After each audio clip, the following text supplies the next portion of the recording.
Hi everyone, welcome back to Gracie May's Tarot. So we have another future spouse reading. This one was requested by a subscriber. So I've already done how will your future spouse change your life. So it was requested that I do the opposite. How will you be changing your future spouse's life? Okay, so we're going to be doing the reverse. I'll try to link the other video in the description box. But yeah, so we have 3 groups to choose from today, and I'm already seeing some cat fur. Okay. All right, so for pile 1, it says, I still fall for you every day. For pile 2, we have a little love pun. It says, I love you from my head to my toes, tomatoes.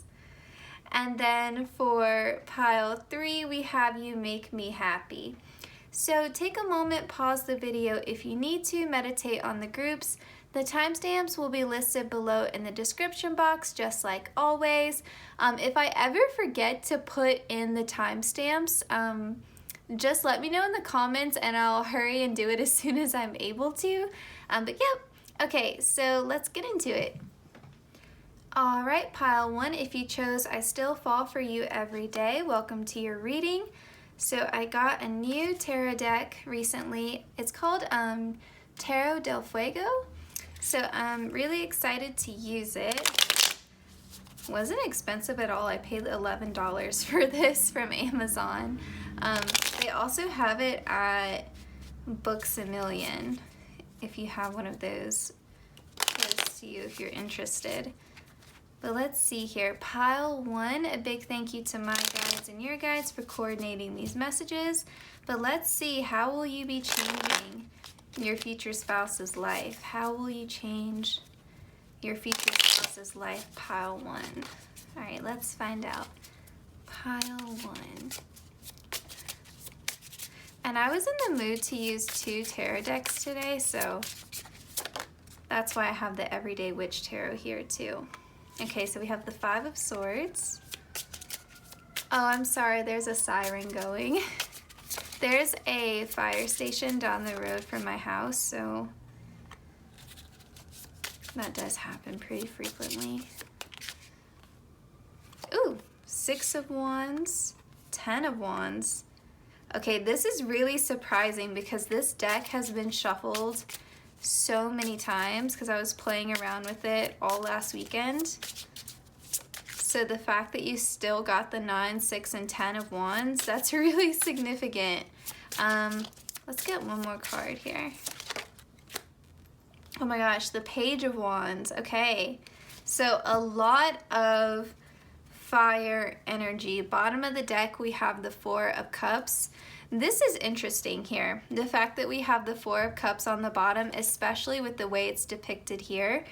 I'm sorry, a lot of messages are coming through at one time, so it's a little overwhelming for me, but I'm also not surprised given the fact that there's so much fire energy here that all the messages are coming through really quickly, really fast. But anyway, bear with me here. I'm going to try to make this concise and organized. With the 4 of Cups, so you see how in this particular depiction it has these different cups sort of forming this foundation, right, of this little castle here, and then in the middle here we have this plant that's growing upward towards the sun, right, towards the sky, towards the heavens, and it almost looks like there's teeny little almost like butterflies around. So it's and this seems like there's water here as well, so there's a lot going on, but it almost, the way this 4 of Cups is depicted, it almost makes me think of the World card because there's 4 corners of the World card as well. And typically with the 4 of Cups, right, there's someone sitting and they have 3 cups in front of them and they look really bored, disinterested, dissatisfied, and there's a cup being handed to them from somewhere else that they're not seeing, right? There's some opportunity, some blessing, some gift, something that they're not seeing yet because they're focused on kind of the negative, right? What they're dissatisfied on, that they can't see the new opportunity, the newness coming in. This 4 of Cups is very different from that, and I feel like that's really significant in your reading given that we have all these Wands cards. So the way that I'm interpreting this, when you come into your future spouse's life, they are feeling off balanced. There's a lot of conflict.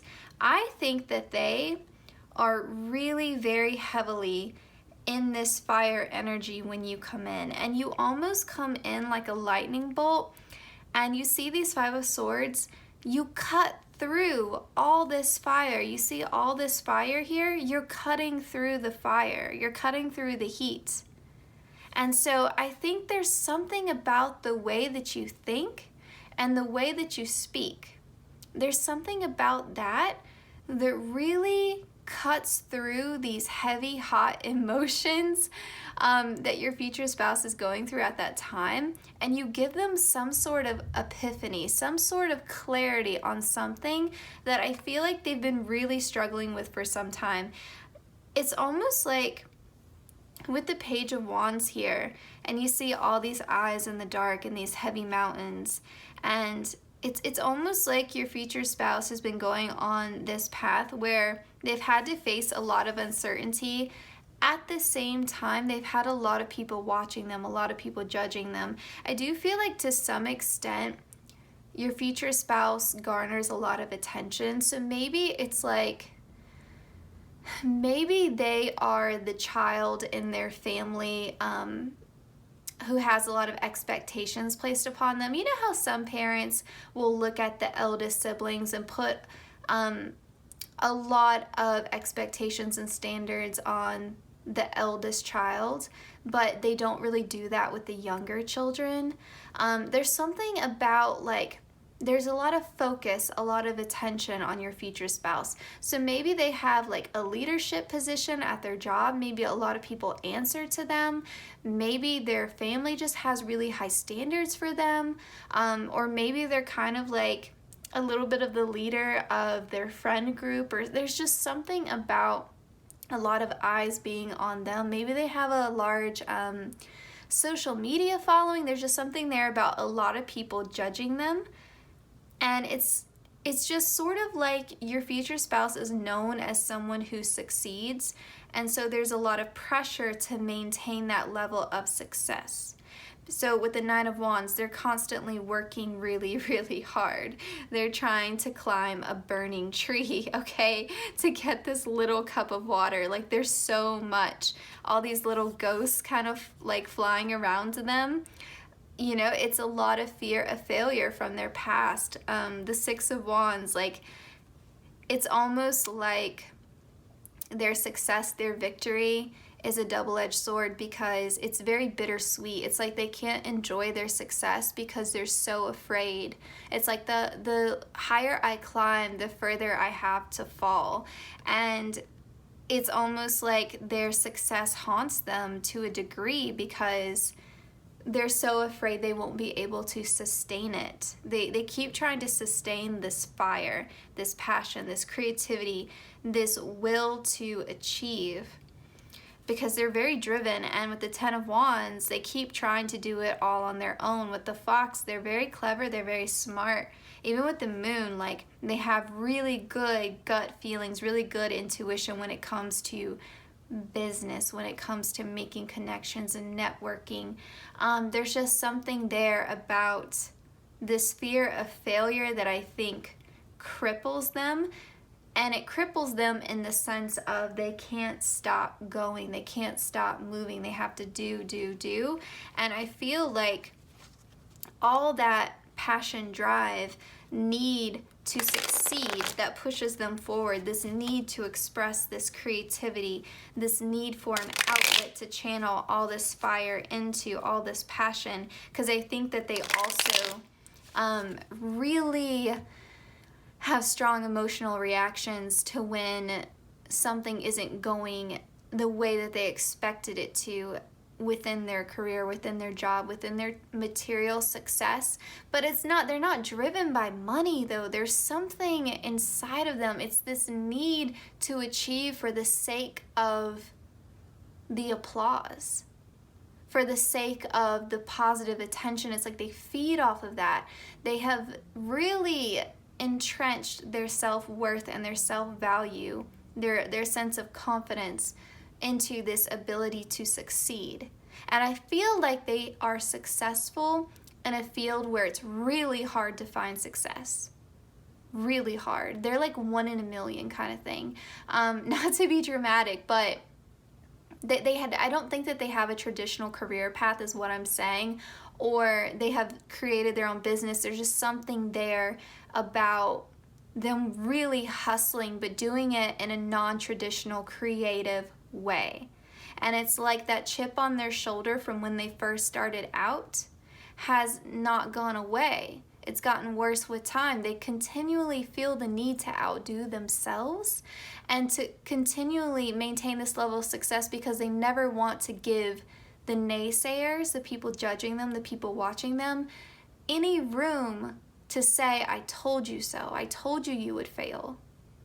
So they keep pushing and pushing and pushing themselves.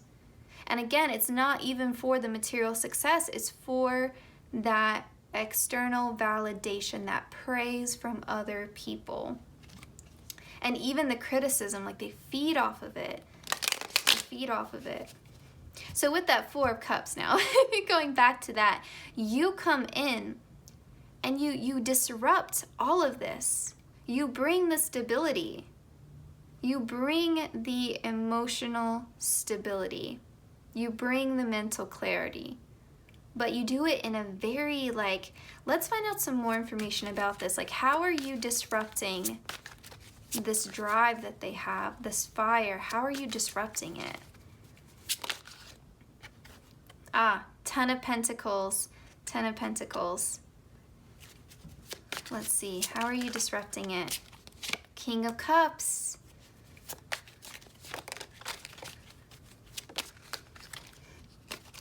And we have the Devil. Okay. Let's get one more card.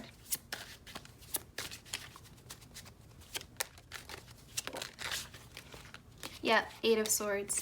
Yeah, I feel like there's this energy here of,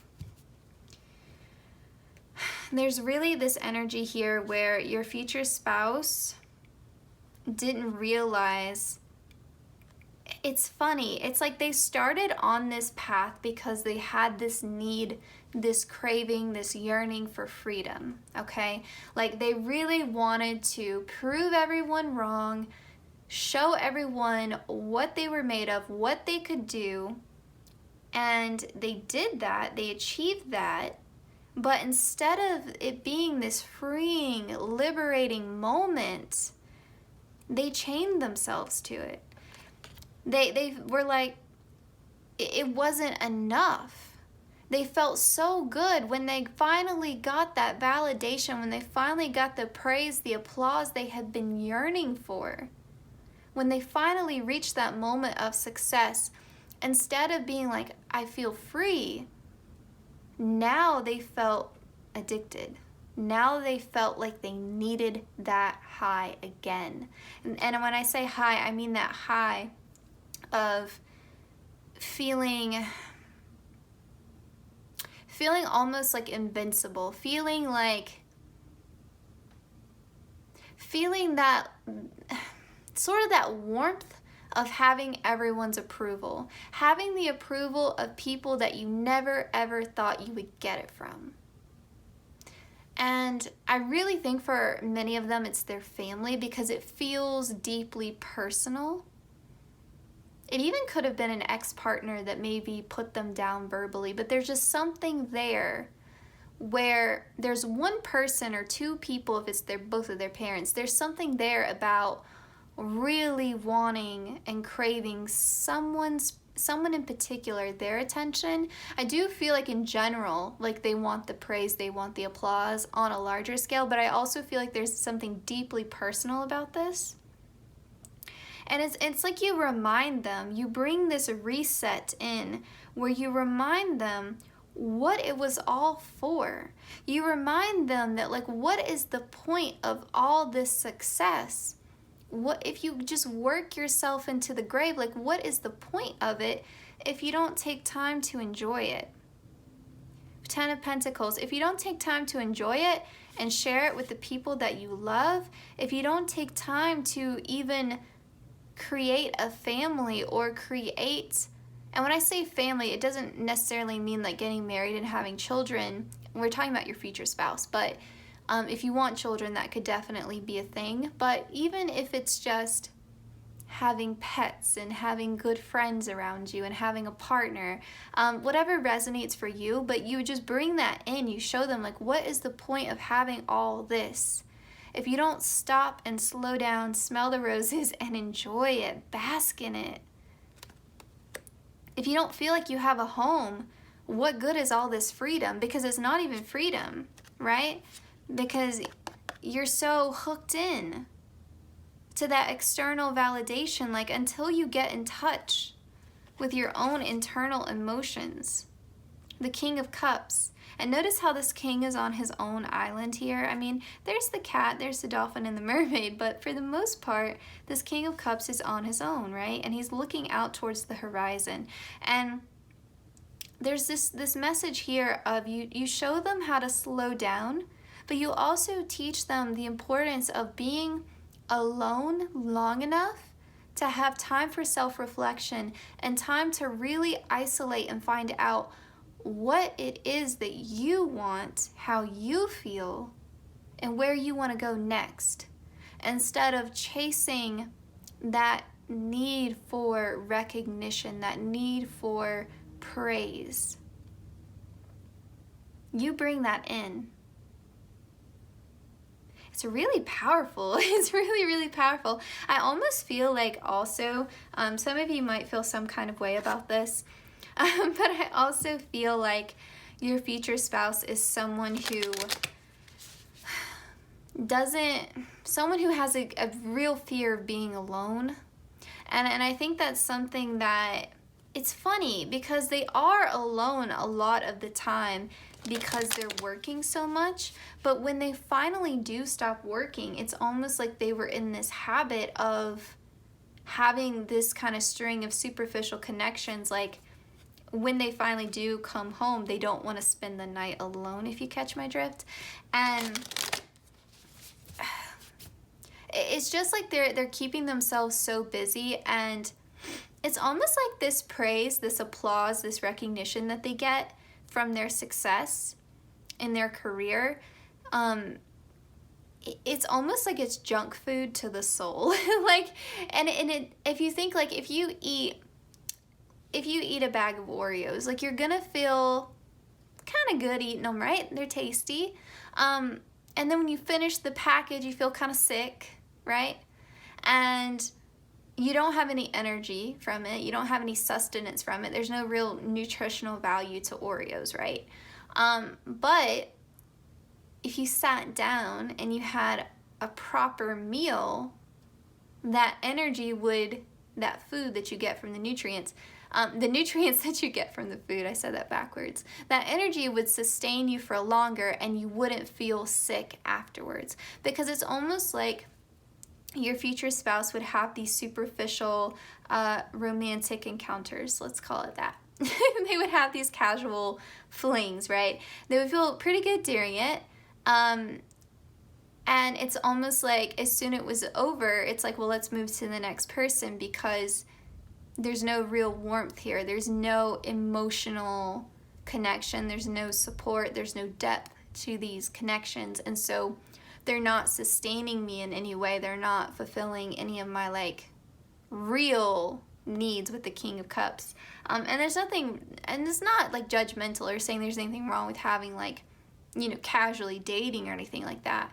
But it's more so like the length of time and the fact that I think a lot of the connections, not just romantic, a lot of the connections in your future spouse's life were superficial and were based on this need for approval and validation.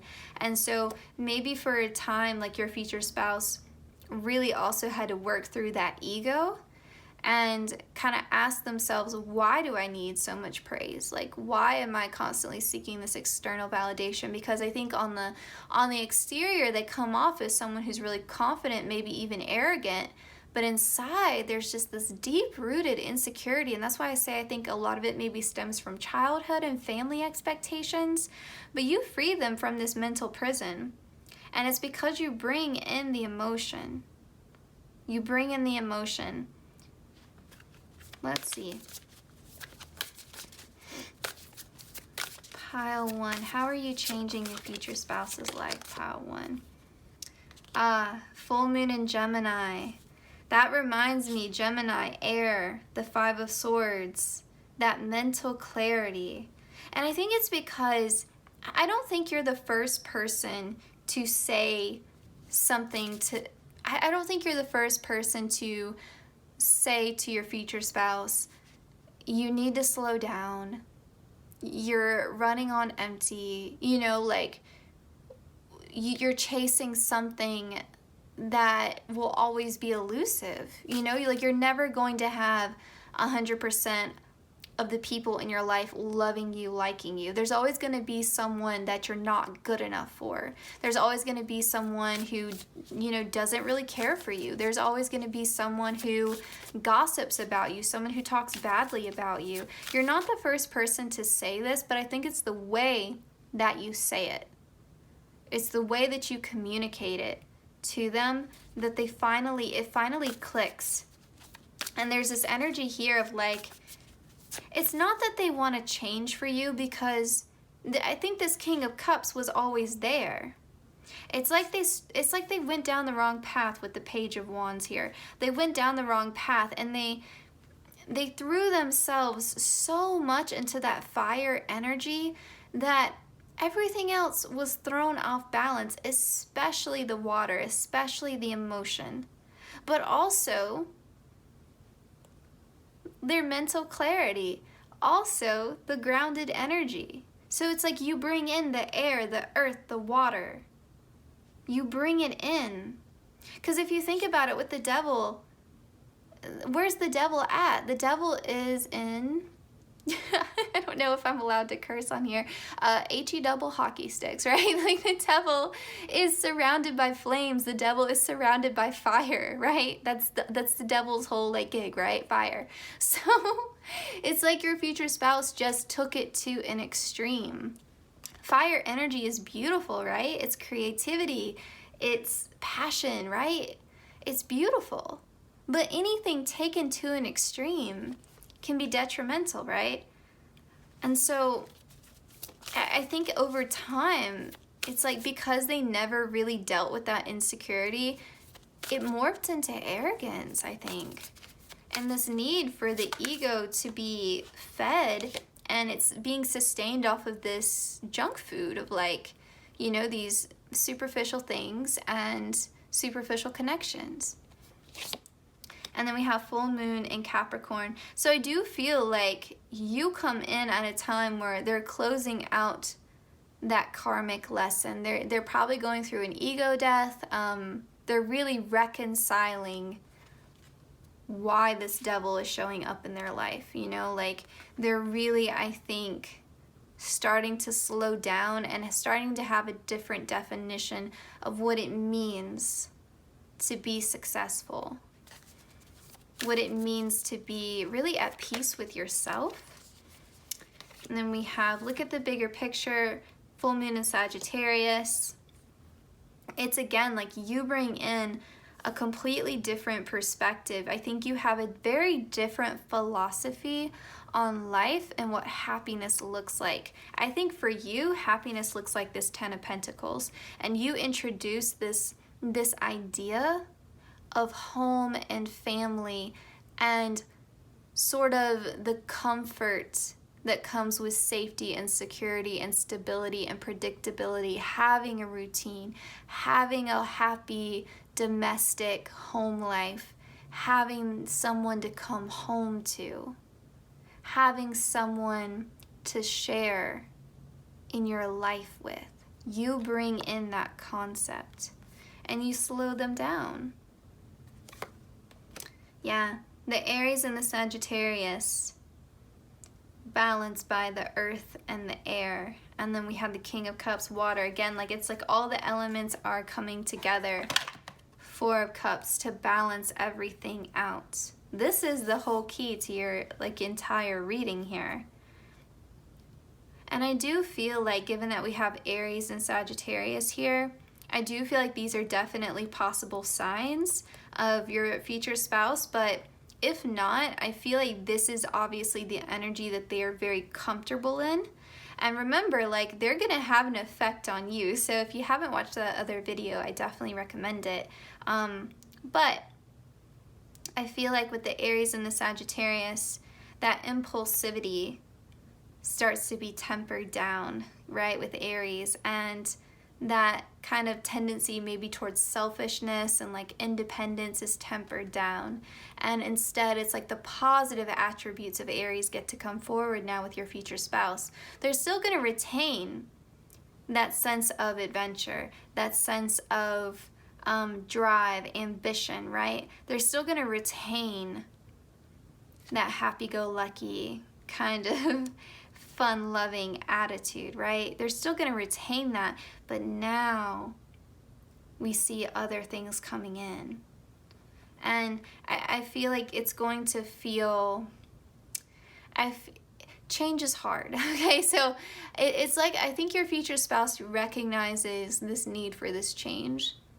With the Five of Swords coming out in the very beginning, I do feel like maybe you guys butt heads in the beginning. Maybe you all are kind of like oil and water at first. But there's just something there about opposites attract, and something there about, because I feel like maybe the way they just put themselves out there, the way that they just command a room, the way that they just the way that they feel so passionately and so strongly. And I feel like whatever it is that they do for their career, it's going to vary. It's going to vary a lot depending upon who's watching. This is a general reading, but whatever it is for their career, it was birthed from a passion project, right? There's something there about them feeling so strongly. They felt it so deeply. They went after it when everyone said they would fail, right?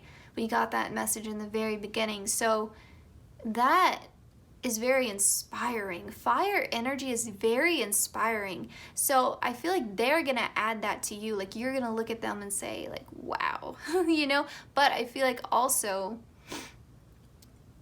it may be intimidating, and it may even be off-putting, because again, like, they may come off as very arrogant or intimidating, or just someone who's hard to get close to, because again, like, they really are in that mode of superficial connections, right? So they're definitely coming out of it, but I don't think that they're fully out of it when they meet you, because you're a part of what brings them back to center.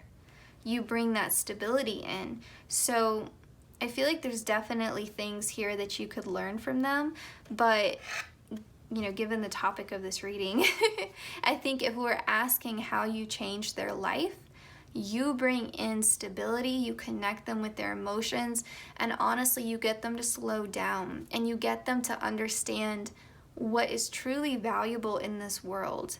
And I think that you help them see that their self-worth is not dependent upon these external, you know, the praise, the applause, the external validation.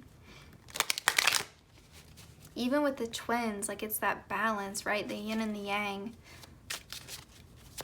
Because I think they have very strong divine masculine energy, very strong.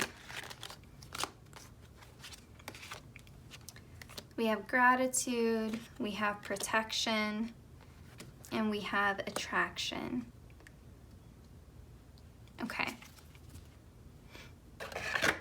So with protection here with the onion, remember, every time I see onion, I think of Shrek. I can't help it. But you remember how Shrek was? Like, he was a hermit. He was very, like, gruff. He was an ogre, right? Like, he was, he didn't want any friends. Like, Donkey tried so hard to be his bestie. He didn't want it. He wasn't having it. He didn't want to go on a quest. He just wanted to be left alone. And I feel like there's kind of this, remember how I said your future spouse has like a chip on their shoulder? There's this energy there of them being really, like, it's almost like this undercurrent of hostility. Like, and it's kind of cute because it's their way of protecting themselves, but it's almost like, I almost feel like your future spouse had a period of time where they went through a glow up, because I feel like maybe, or in their early years, maybe they were rejected quite a bit. And it's like they went through this glow up phase and they almost became like a heartbreaker.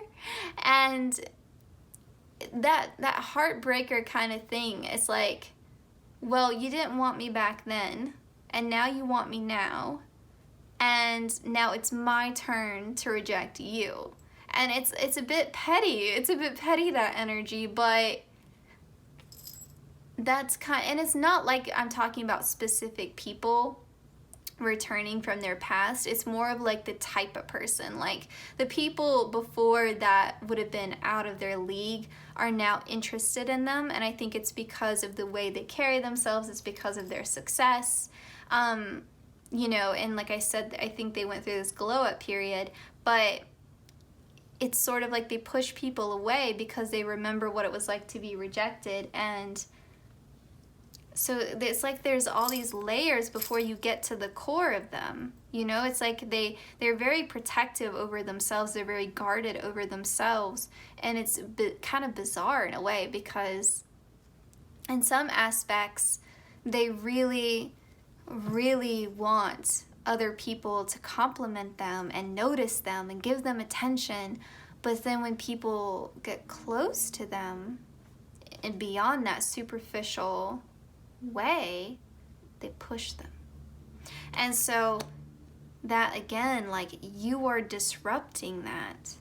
You are making them want to get close to somebody. And I think it's because you're so much more trustworthy, and your interest in them is not based upon superficial reasons. Like, you don't care about the money or the status symbols or, you know, how they look physically, because I do think they're very physically attractive with the Devil card. They definitely have some sex appeal going on, but yeah, you're not swayed by that. You know, like that, I feel like there's something about that where you're not fazed by it, and they're drawn to that. And it's like their usual tricks of flirtation, of pursuing someone, isn't working. And because it's not working, now they actually have to show up as that King of Cups. Now they actually have to show who they are. They have to show some depth, because you're not falling for the one-liners. You're not falling for their sweet talk, so to speak. So you're making them work harder for it, because there's something there about them chasing you. Yeah, it's almost like a little bit of cat and mouse. Because again, like, I don't think in the beginning, I think that you're probably attracted to them because most people are attracted to them. It's just something about them. But I feel like you kind of stay away because you see right through them. I think that's what it is. You see right through them. Like, you see through that arrogant, overly confident bravado, and you see down to their core, and you see that insecurity, and you're like, they gotta work on that. that's kind of like, you see it down, and you make them, and they do. And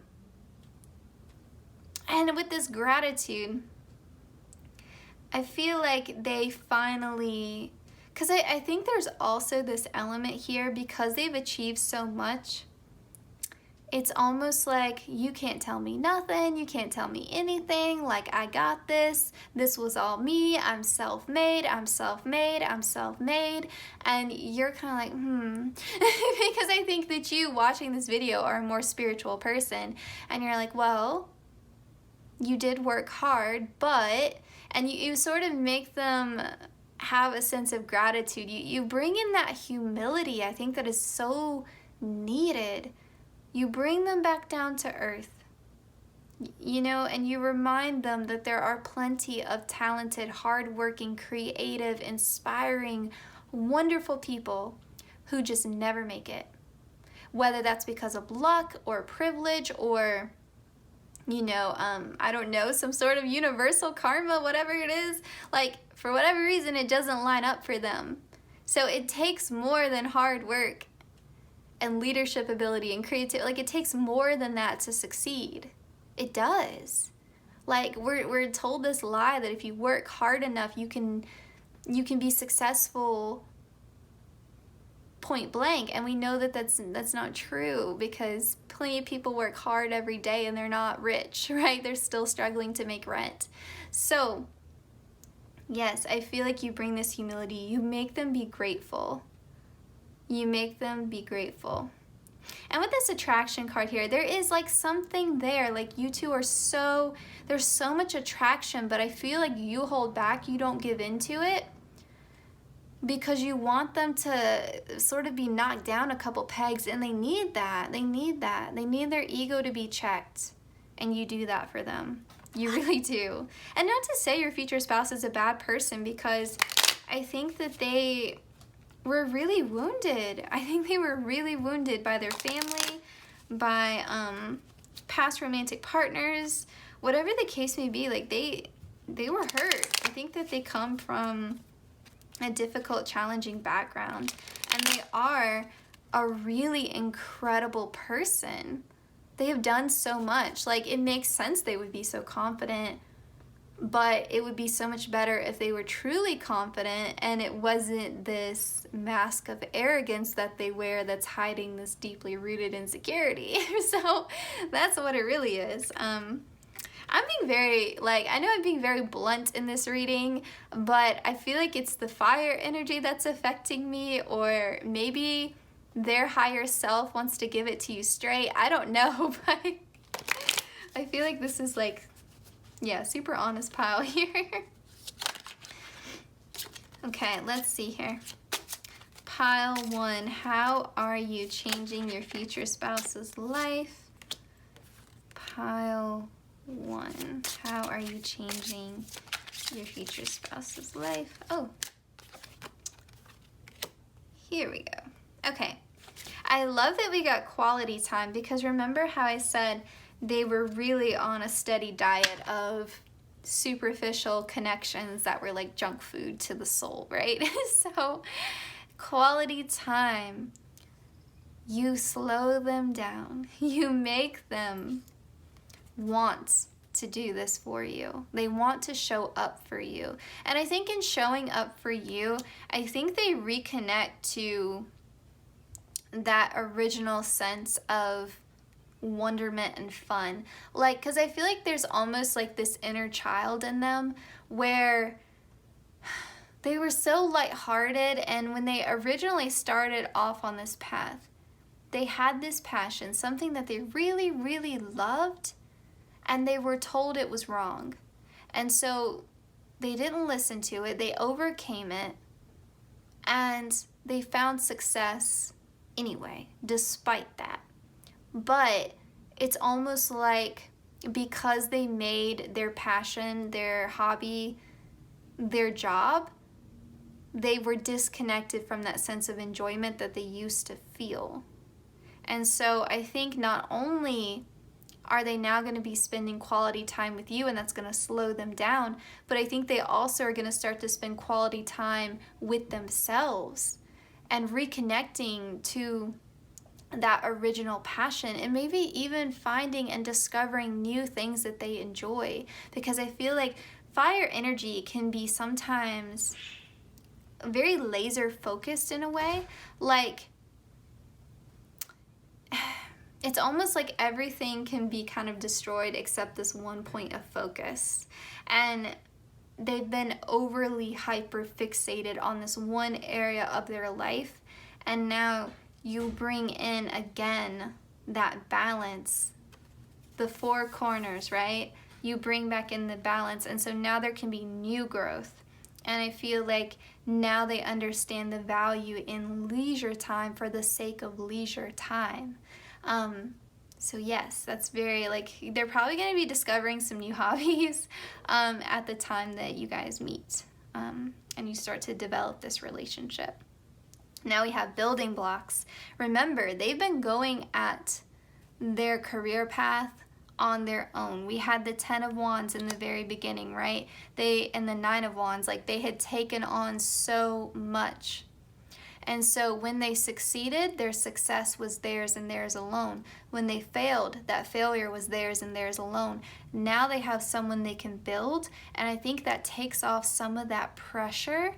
That fear of failure isn't quite as strong because they know they have a partner they can rely on and count on, and they're more humble because they aren't doing everything on their own. And so when they succeed, they have you to thank for it as well, not just themselves.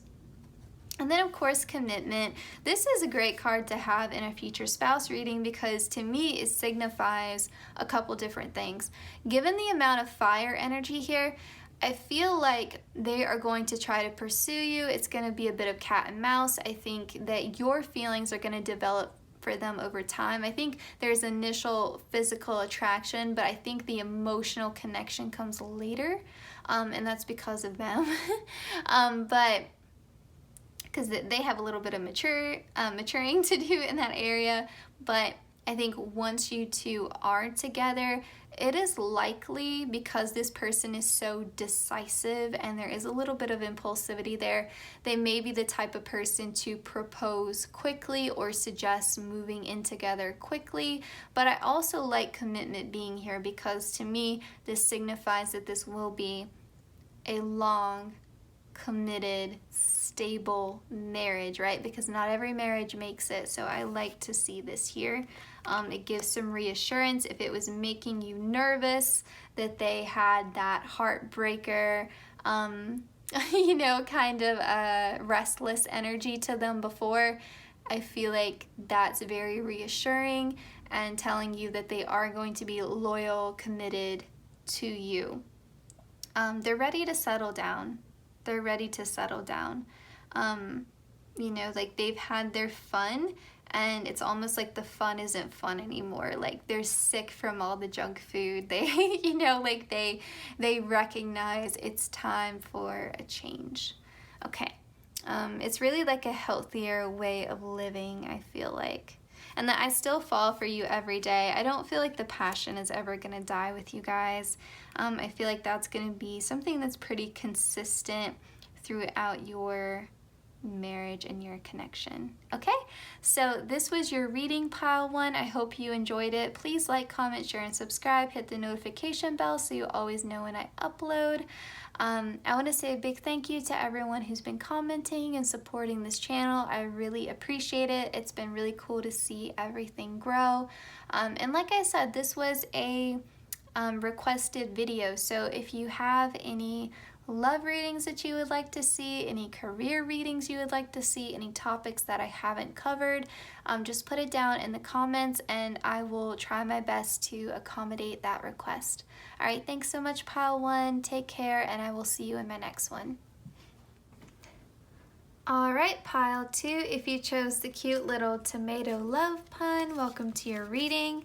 So I'm gonna use 2 different tarot decks today. I was just in the mood. I got this new deck. It's called Tarot del Fuego.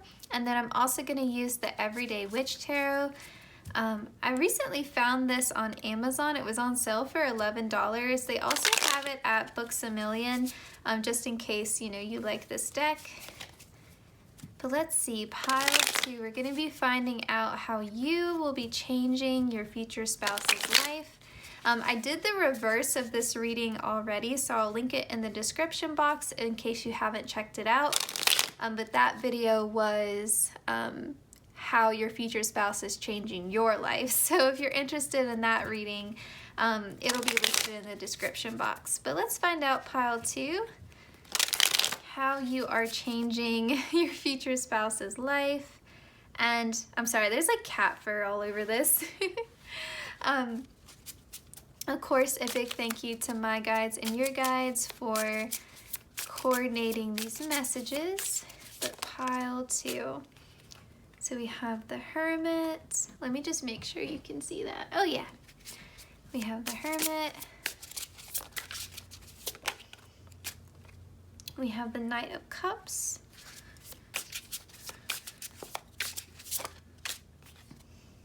Four of Swords. I just really love this deck already. It's so colorful. Pink and yellow are my favorite colors, so I love to see a super vibrant deck like this. Okay, we have the Three of Wands, we have the Five of Swords, and then I wasn't planning on getting this many cards, but the Eight of Swords also flipped over. Okay, let me organize these a little bit. I planned on this being a shorter reading, but pile 1 I think was about 40 minutes long, and it looks like your group may be that long as well. That's okay though. Okay, so we have the Hermit, the Knight of Cups, the Four of Swords, the Eight of Swords, the Nine of Wands, the Three of Wands, and the Five of Swords. Okay, I'll go ahead and say this. It's a huge, significant impact that you are having on their life. It's kind of funny. It's almost like pile 1 and pile 2 are connected in a way. We'll see as we get more messages, but it's almost like this group is the inverse of pile 1. Okay, and I say that because we have the Hermit here and we have the Knight of Cups as well. I feel like your future spouse is someone who is a bit reclusive in a way. Like, I don't think that they present as someone who is very sensitive, but they are. There's like this underlying softness to them that I don't feel like they really let to the surface very often. But you see how the horse is like growing from this cup, and you can see the tree and then the fire and the butterflies all around. Like, it's sort of like this person bases a lot of their sort of like major life decisions off of a gut feeling. And from that gut feeling, from that sense of intuition, everything grows around them. And I say that especially because this is a horse, right? There's something about like an animal instinct, right? Like just going with what feels right. I think that is how they live their life. And they accept that some things are unknowable. And so only being able to see as far as this light is shining, right? Like they can't see a lot. There's so much in the darkness around them, and they're blindfolded. Like they can hardly see any of it. And so that is life, right? Like we never know what is going to happen. There is so much that is unexpected. There is so many things that can happen, that can change overnight. And so your future spouse really sort of leads with this idea that the future is unknowable. All I can know is what I can feel right in front of me. And that's it. Like all I have is this present moment. And so I'm going to protect it. And so there's something there about them being protective of their energy, something there about them being protective over their decision-making process. I don't feel like they let a lot of people in. They're the type of person that doesn't really explain or justify why they do certain things. They just live their life according to what feels right to them. So that being said, pile 1 had a lot of fire energy. Your pile 2 is a bit more diverse, but there is like 3 swords cards here, right? So there's something there about, I think in the past, for your future spouse, with the 4 of Swords, the 8 of Swords, and the 5 of Swords, I think that they were prone to overthinking, and I think that indecision arose from having too many cooks in the kitchen. There were too many people giving their opinion, and that's part of why your future spouse has, receded in this way. I think that they have learned that everyone is always going to have some thought about what they should be doing, and I think they've understood sometimes the hypocrisy in that. People will give you advice and they're not even following their own advice, right? Or you can ask person A what you should do, but person B and person C are going to think you should do something entirely different. Like, you're never going to be able to please everyone. And so it's almost like your future spouse has taken themselves out of this race. And so they handle everything on their own. You know, they rely completely on their own intuition with the Nine of Wands. Yeah, they go through life alone in that way. Like, they, you know, they are responsible for their own decisions, them and them alone. You know, they don't take counsel from anybody. They just go with what their heart tells them, what their gut tells them, and that's how they live. And sometimes that creates conflict, but it's like they're shielded from this. They're shielded from it. They don't argue, they don't try to justify, they don't try to do any of that. But I think that when you come into their life, they're on some sort of journey. With the Three of Wands here, they're on some sort of journey. They're already moving when you come in. It's funny because this reading is meant to be, how do you change their life?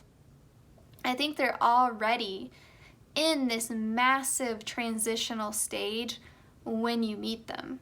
I feel like there's already so much change going on. It's a bit chaotic. And I want to find out more about this before I start going into the specifics of like your role in all of this. Sometimes that's how the reading plans out. Like, we can say we're going to do one thing and Spirit kind of takes us along a different path. But there was something before with like rest being here and isolation right next to an energy of like being trapped and being stuck. There's something there about them being in this energy before, getting out of it, going on their own, and not listening to what anyone else had to say about it, because there were a lot of opinions about it. Yeah, let's find out more specifically.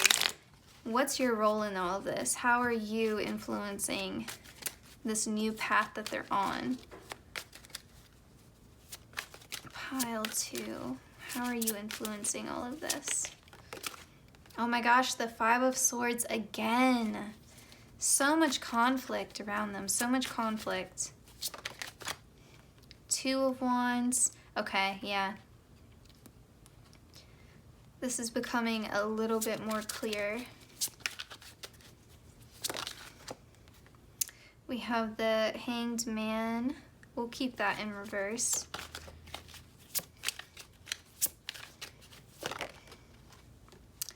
Knight of Swords, Six of Wands. Okay. Okay.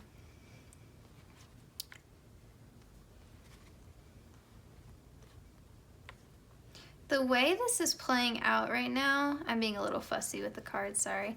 The way this is playing out right now, I feel like when you meet them, they are really exhausted, really tired, really overwhelmed. You know, they've moved from this Nine of Wands and now they're in the Ten of Wands. I think that they have been trying to go their own way for a while, and there's this feeling of exhaustion, of being overwhelmed, of feeling like they have no one to really lean on, because I think it's not that they don't have people they can talk to, it's more so they can't trust that the advice that they're getting is well-intentioned. Like, they can't decipher anymore who is for them and who is against them. I feel like your future spouse is a really kind, sensitive, like open-hearted person, and they've had to become a recluse, they've had to withdraw, they've had to step more into a guarded energy, because I feel like your future spouse is someone who has been betrayed a lot, lied to, let down. I think disappointment is the overriding theme here.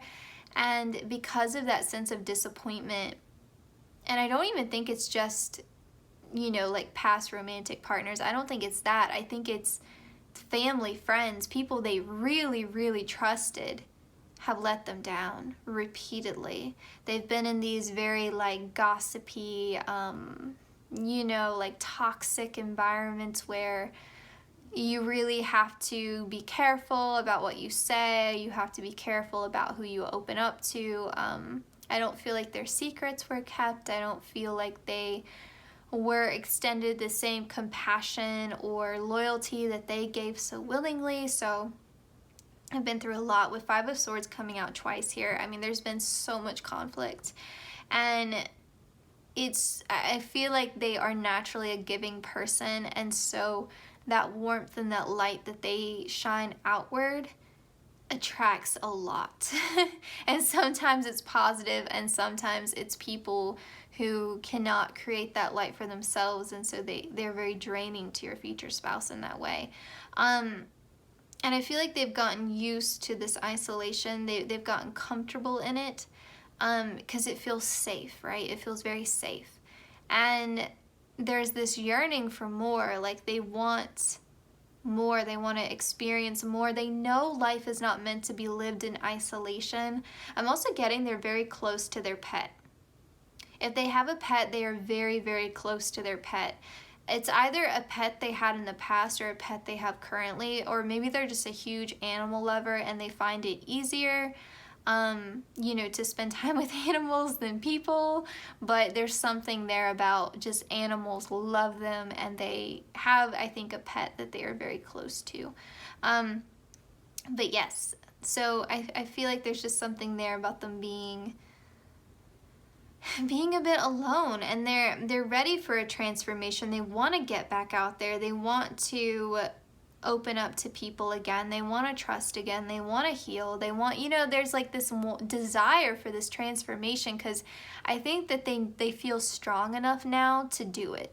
They feel like, I've worked on myself. I know how to protect myself. I know how to hold boundaries. I feel like I'm more discerning now about who I can trust. Like, I'm willing to take the risk now, like the Two of Wands. Like, they're willing to do it, but I feel like you push them into this Three of Wands, where from the 2 to the 3, you get them out there. Like, you are that push. And I think it's because when you come in, you demonstrate to them that there are good, trustworthy people that out there that they can be compatible with. So what this translates to, I feel like you are the first person in a very, very, very long time that they actually open up to.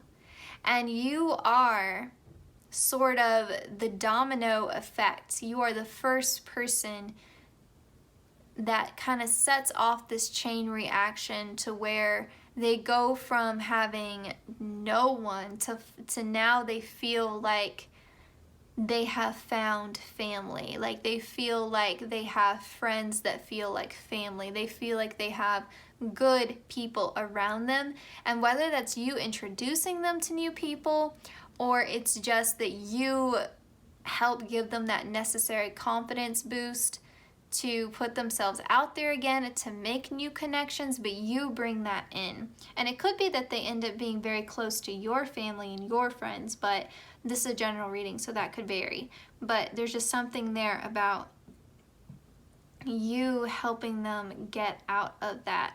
And I think part of it too, I think with the Knight of Swords here, I think you're a little bit tougher than they are in some ways. I feel like you're the type of person where if someone was putting them down, being unfair to them, you would step in and defend them in a second. I feel like you're coming through with like mama bear or papa bear energy. Like, you would be so protective over them. And I also feel like there's just so much there about, like, there's emotional support between you two, but there's also this nice, easy rapport. Like, you can talk about anything with each other and laugh and have a good time, and like the conversation never really gets dull with you two.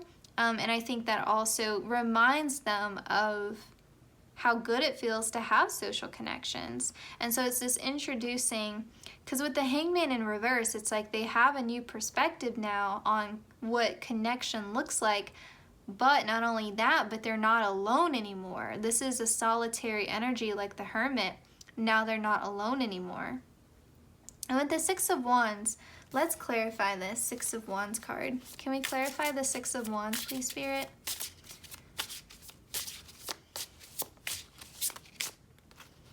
Okay, we got 3 cards, which I was not planning on. So we've got Justice, Ace of Wands, and King of Wands. Oh, I like this a lot. I like this a lot.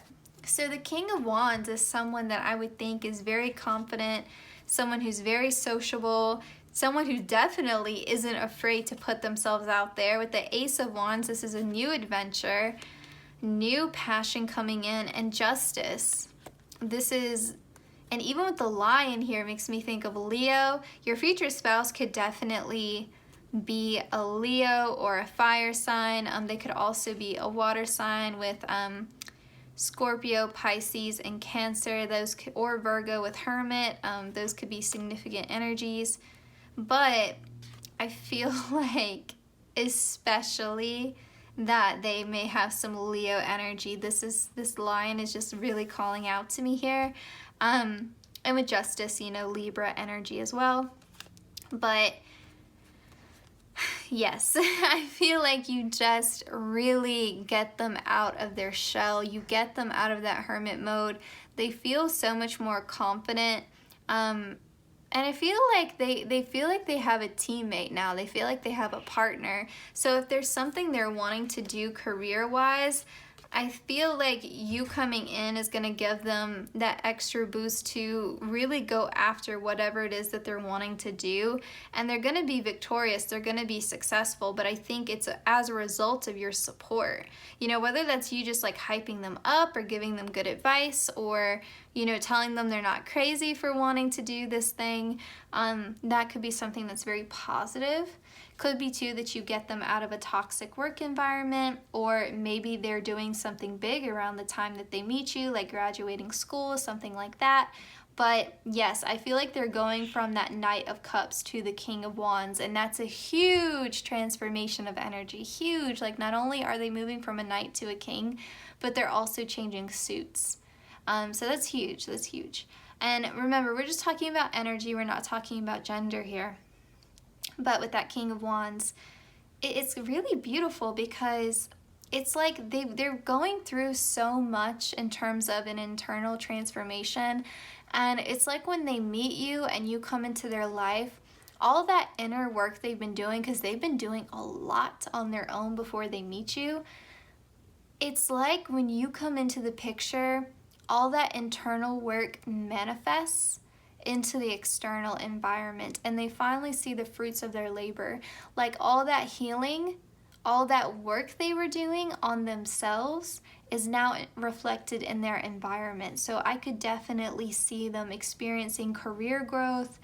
They're definitely up-leveling in their social connections. That's the biggest thing.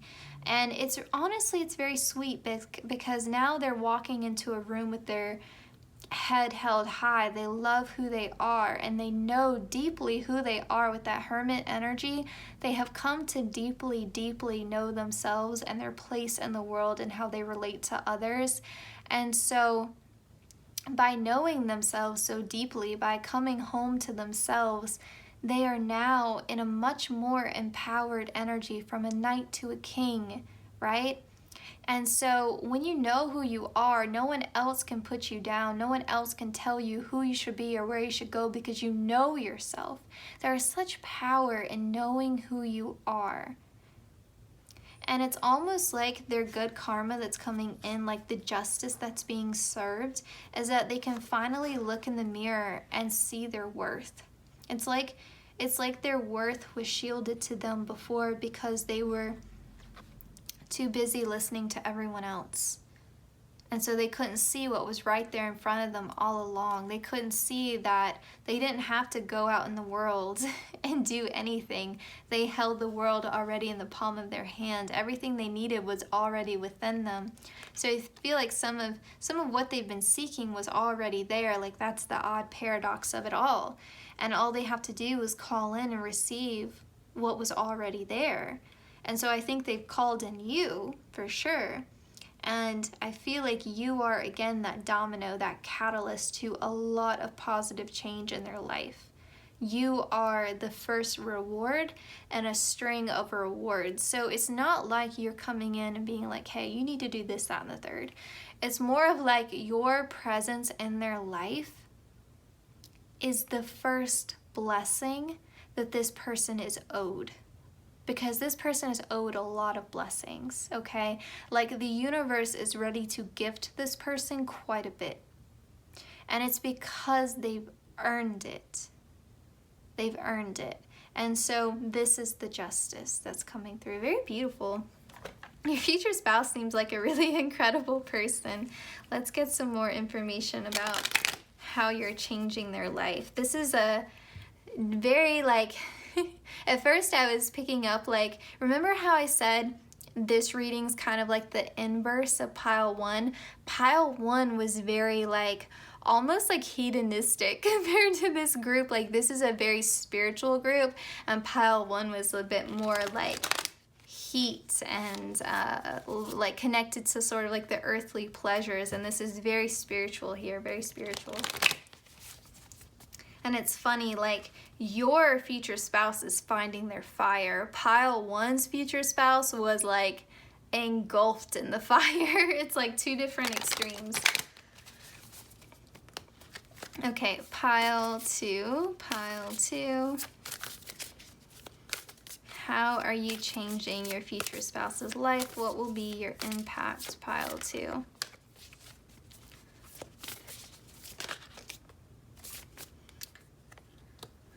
Oops. What will be your impact, pile two, on your future spouse? Okay, so we have nothing will come of this situation, void of course moon, and we have full moon in Taurus. So remember how I said that you would be the first blessing in a string of blessings? That is part of it. It's like when you come in, they are also going to be experiencing an increase in their material wealth, but it's not like it's going to happen overnight. It's still something that they are working for. So this is like, it's not like they'll win the lottery like when you come into their life. It's still earned money, but it's like the universe is giving them a little bit of luck. Okay, it's like the universe is lining up certain situations, certain scenarios, certain connections, maybe even like inspiring them towards epiphanies with signs and synchronicities, but there's something there where an idea is sparked, and if they're already working on a passion project, they could blow up. They could see some really big return on an investment that they've been working on. So not all of you are going to have the exact same situation, right? Because not all of you are marrying the same person, but it'll be one of those scenarios. Like they're going to experience career, financial, material growth, but it's going to come from hard work, okay? It's not... And Taurus is more like slow and steady. It's very stable energy. So it is going to happen over time, but it's not going to be... Give me 1 second. Sorry, someone in my house decided they were going to play a video. I'm like, I'm filming a video. All right, so anyway, I'm sorry about that, guys. All right, so full moon in Taurus.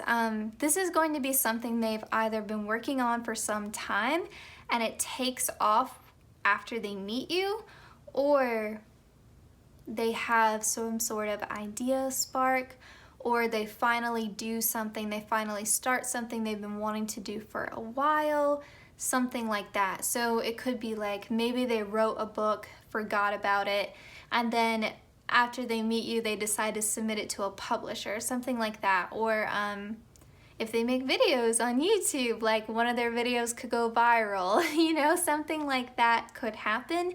And it's funny, like in pile one, there was like a direct influence. Whereas with you and your future spouse, it's more so part of some sort of divine plan. Like it's not as much of a direct influence, but there's something about your energy that I think makes them feel so comforted, so supported, and it's almost like you remind them that good things can happen. And so when they start to embody a more optimistic, happy-go-lucky attitude as a result of knowing you, and now seeing that good things can happen and good people are out there. It's like now they're in an energy of receiving instead of a lack mentality, and all their blessings come in. Like you are the catalyst for that. It's really a change in perspective. It's like they didn't understand that they were blocking their blessings before. And so you bringing in this happier energy, because I think you make them so happy. It's like, okay, it's like their heart was hibernating. It was always there, but it was hibernating. And you bring it out of hibernation and you reconnect them to that sense of passion and creativity and inspiration and that emotion we got in the beginning, right? That soft energy beneath the surface that they were protecting, that they were guarding, is now out and free and able to express itself. And if you think about it, wouldn't that of course put you in a very creative energy, like a new love? It's a highly creative time, right? So yeah, I feel like there's something there about you unlocking that in them. And with this nothing will come of this situation, I think all the fears and anxieties and that pessimistic kind of outlook I think they had before is really melting away. It's really being cleared away. Because maybe that before they would,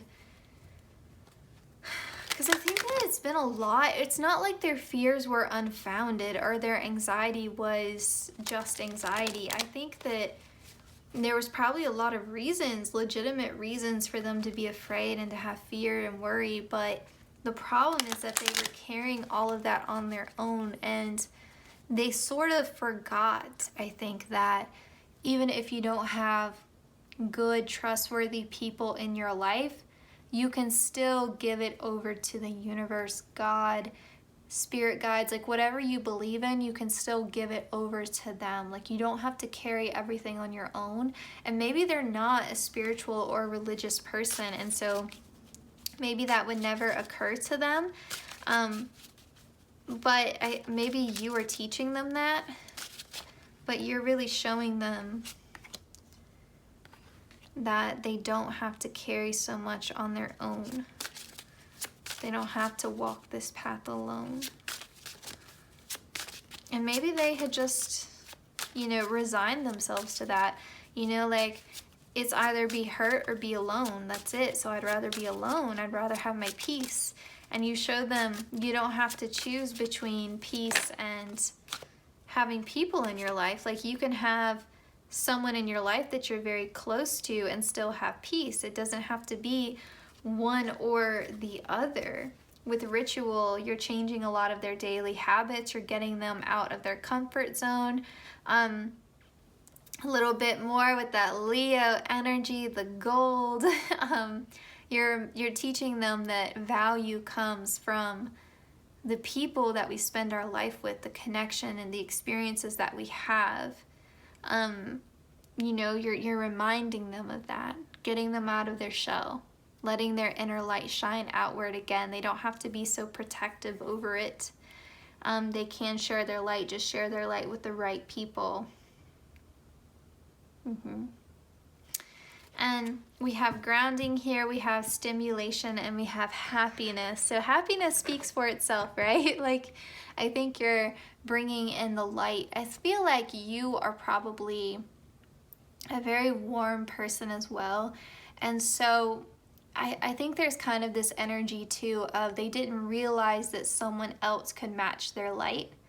And you match their light. Even if you guys are very different in terms of your personality, you both are very, very nurturing people. Like there's just something about your energy that is very nurturing.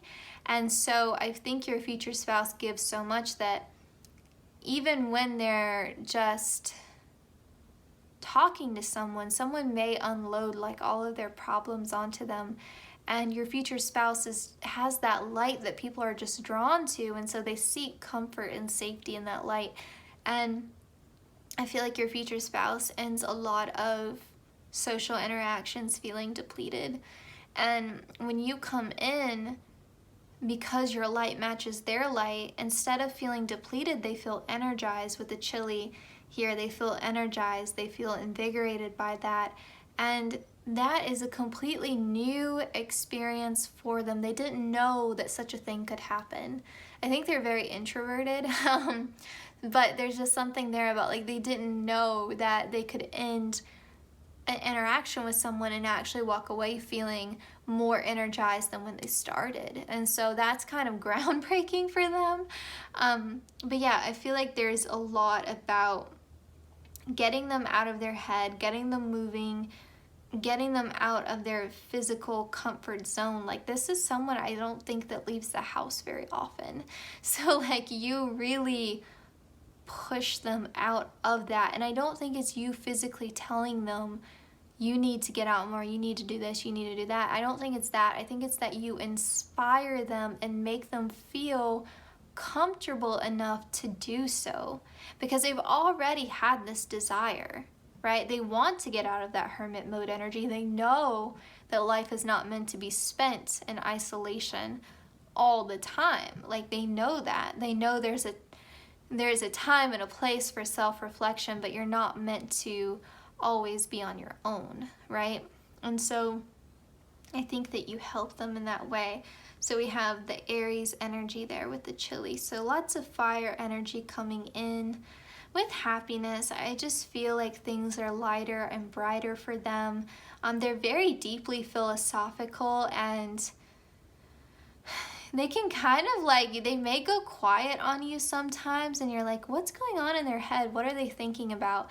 And you guys will just be maybe, I don't know, going out for ice cream, and they get quiet all of a sudden, and then you ask them, and maybe they're a little shy to tell you what they're thinking about, but I think if you really push them, you would be very shocked at, like, what they were thinking about, because such a small thing, like, I feel like they're dreamers, they're in their head a lot, they have this rich inner world, they're very imaginative, and they're deep thinkers, and so they could be thinking about something so deeply philosophical, and you're just going out and getting ice cream, you know, like, they could be thinking about some sort of, like, ethical dilemma, or they could be thinking about, you know, like, why are things this way in the world, or have they always been this way? Or they could be thinking about a book they read 4 years ago, and like, they could just, I think it would just amaze you and surprise you, like, what they were thinking about. And then with grounding here, I feel like you bring them out of their head and back down to earth. You bring them back to their body. Not to get too salacious here, but I think physically this is going to be a pretty passionate connection. I feel like they're not someone who has really been comfortable in their body. I feel like their body is a bit foreign to them in some ways. Like, they accept it. I'm not saying they don't take good care of themselves or something like that, but it's just that they prefer to be in their head. Like, they don't really enjoy being in their body a lot, because I think that they're daydreamers, and so to have to exist in this, like, physical reality sometimes is a bit difficult for them, and maybe feels limiting in some ways. Yeah, it's kind of an interesting energy. I can relate to that a lot personally, but I think that you really bring them back down, and you ground them, and you center them, and that centering is that reconnection to the heart that's really missing, for them. Okay, let's see. How are you changing your future spouse's life? Pile 2. How are you changing their life?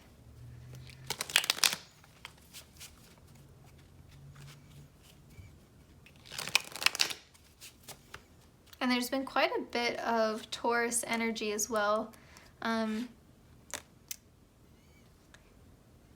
Yeah, and there's a lot of change. I'm sorry, I'm just noticing the numbers now, like 5, massive, massive change, right? Like I said, they were already in this deep transformation when you come in. And then with the 8 and the 1 together, we've got 9. So there's also a lot there about them being kind of in that final stage, you know, that Sagittarius energy, that philosophical adventurer, right? Like instead of thinking about it, let's start it, let's do it. The 5 and the 1, I think of manifestation. 5 again is change. 5 and 1 together, we've got 6. They're very giving, very nurturing, very sweet energy. 8, hard worker. Yeah.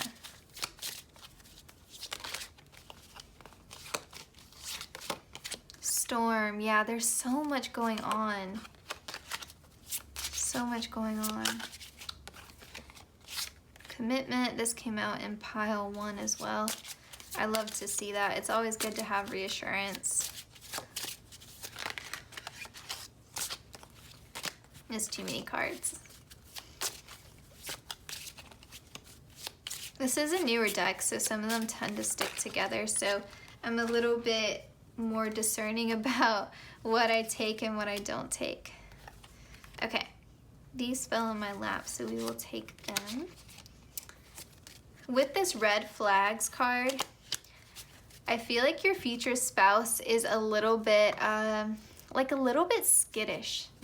Like they're, because it's funny, I feel like they oscillate like between feeling confident that they can judge a person's character accurately, that they can, you know, speak up for themselves, advocate for themselves, hold firm boundaries, but then sometimes they get a bit scared when it comes to actually demonstrating that, and sometimes they fall back into old patterns of maybe like people pleasing or you know, just telling people what they want to hear kind of thing, and you know, taking care of others to the detriment of themselves, you know, giving too much. And so I feel like because of that, they're a bit strict with themselves, and I think they're still a bit strict with themselves when you come into their life.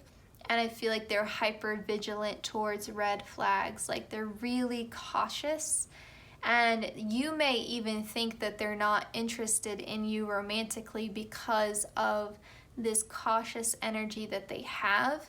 And I feel like this romance that unfolds is more of like a slow burner. It's going to take some time, and you're really going to have to build that trust with them before you see that King of Wands energy emerge. And with Storm here, I feel like there could be just some miscommunication, some disagreements, and I think it comes from how reserved they are and that withdrawn energy, and like they're trying to get out of it. But I feel like from your perspective, you may feel like they're not putting in enough effort, they're not reciprocating feelings. You know, I think you guys have a different love language for sure.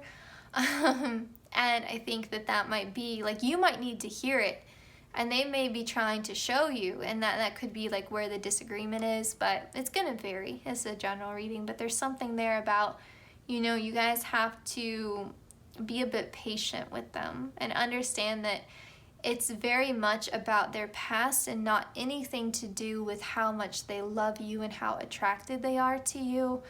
And I feel like remember how I said you guys were kind of the more spiritual group with the psychic connection here?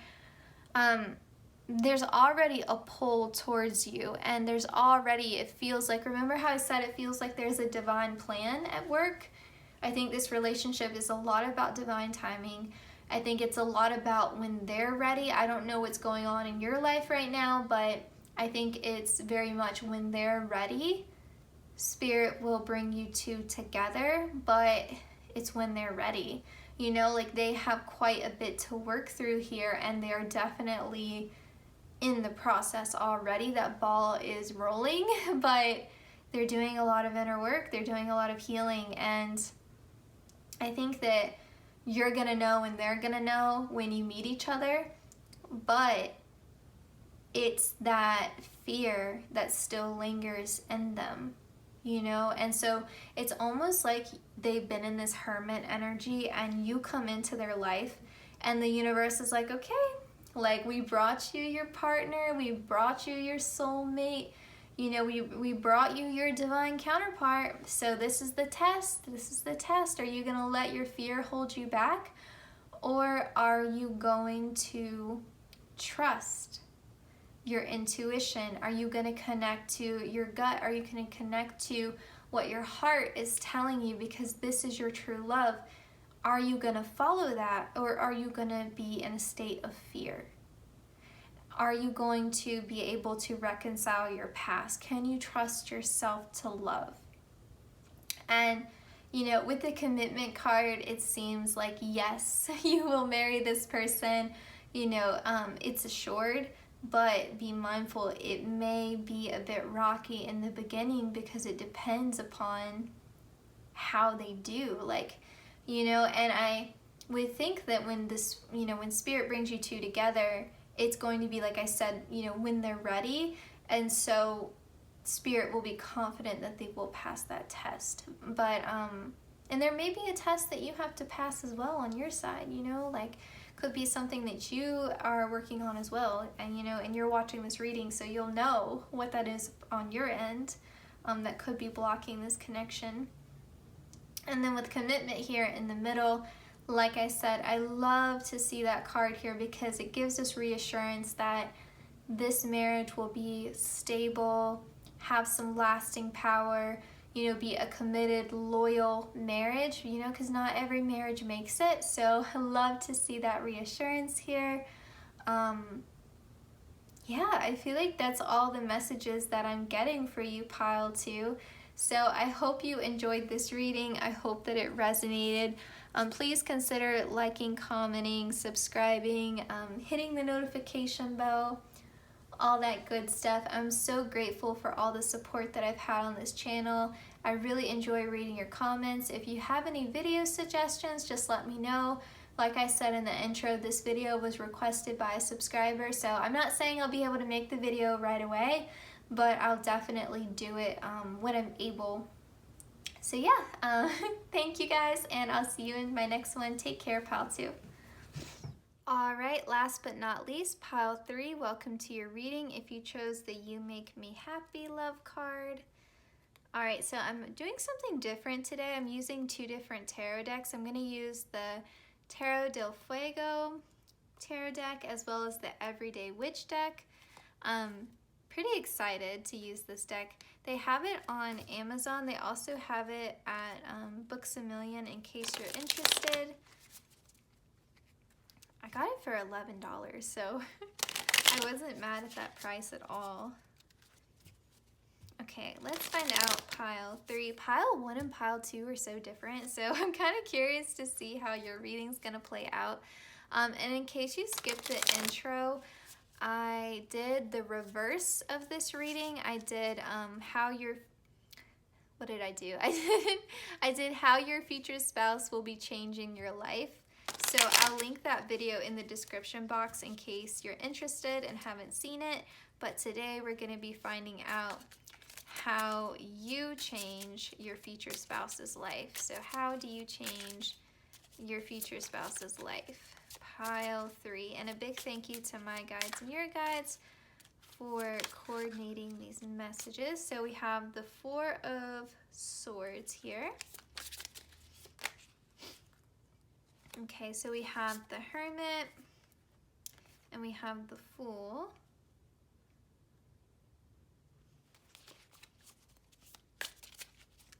I love how bright and colorful this deck is, and yellow is my favorite color, so it just makes me happy. All right, ooh. So we've got the 5 of Pentacles. This is the prettiest 5 of Pentacles card I think I've ever seen. We've got the Tower. Man, this is this is intense. Let's get maybe 1 or 2 more cards. We'll see.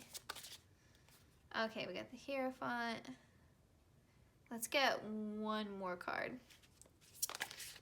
Oh, Six of Pentacles. I knew it. Okay. All right, so bottom of the deck, we have Three of Cups. I feel like you guys are gonna work so well together. So well. That message just came through like so strongly. You all are going to build, and I love to see this because if you compare the way this Three of Cups is depicted here, and you compare it with the Tower, their life is crumbling, and this may be a past energy that they have been in, or it could be something that they're actively going through. I almost get the feeling that they went through something pretty catastrophic in their life. So that could be a lot of different things, but they went through something that caused great instability in their life. Like maybe they were without housing, maybe they had a death of a loved one, maybe they had some sort of, I do think it was partially financial for sure. They had some sort of financial struggle, they had maybe multiple things go wrong in their life.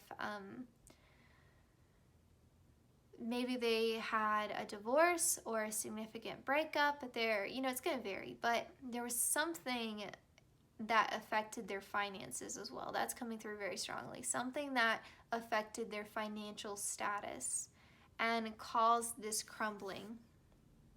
And it left them without a sense of safety and a sense of security. And so when you come into their life, I think they have been through the worst of it, but I don't think that they're out of the woods when they meet you, okay? And you coming into their life, you guys can now build together a new tower. Like the way these cups are in alignment here looks like a tower that's being built and something beautiful is growing from it. And the Three of Cups talks about collaboration. And I almost feel like for some of them, it was also this emotional feeling of feeling like they didn't have a family or feeling like they didn't have a support system. And so maybe it's important for them as well. Like, this is just a message, I think, for those of you who really want children. But for them, I think it's going to be a really healing experience if you two have a child, because it's like you're a cup, they're a cup, and the child is the third cup. It's like the missing link. So for some of them, even if they don't necessarily, even if they're not aware of it, even if they don't say, I want to have a child, I don't think it's a conscious thing. I just think that if they were to be a parent, I think it would be deeply, deeply healing for them, and I think they would be an incredible parent. Incredible. Okay? So we'll move this to the side because I actually feel like that card plays a pretty significant role here. So yes, I do feel like they're also someone who loves structure. Like they want to feel that safety. They want to know what's going to happen next. And so I feel like that tower moment that they went through, and I hate to even call it a moment because it is so much greater than that. It's so much greater than a moment. But that tower energy, I think, was so difficult for them because of that deep craving for stability and security. I wouldn't be surprised if they have a moon in the 4th house. My moon is in the 4th house, and even though my moon is in Gemini, like that desire for a home, that desire for consistency, for family, for friendship, for a safe environment, a safe community is so strong when you have a 4th house. I wouldn't be surprised if they have 4th house placements in their birth chart, but there's something there about that is what brings them joy. That is what brings them happiness, and nothing pains them more than to not have a home. Like, you see how the house is upside down and on fire in her eye, and she's crying these pentacles? This is a very difficult energy to find yourself in. And next to the Tower, something happened that affected their financial standing. Something significant disrupted their life. And this is someone who loves structure, who loves rules, who plays by the book, who does everything right. I don't feel like this was a result of their own mistake. Like, I don't think this was a result of something that they did wrong. I feel like it was more of Spirit being like, well, really, we want so much more for you than this. You're too comfortable here. You're meant for greater things, and we know you're working hard, but you're working hard on the wrong thing. And I think the universe was like giving them some tough love and just shoving them out of their tower, shoving them out of their comfort zone and forcing them to go down the better path. Like, they course corrected them. And I'm kind of like, I don't know, it's like my throat is closing up a little bit. And I didn't even film pile 1 today, so I know it's not that I've been talking a lot. I just think it's difficult. Like, I feel like this is your future spouse's energy. Like, this was so difficult for them. Like, I can't hardly express. They're telling me that there's no way to describe what they went through unless you lived it. And they almost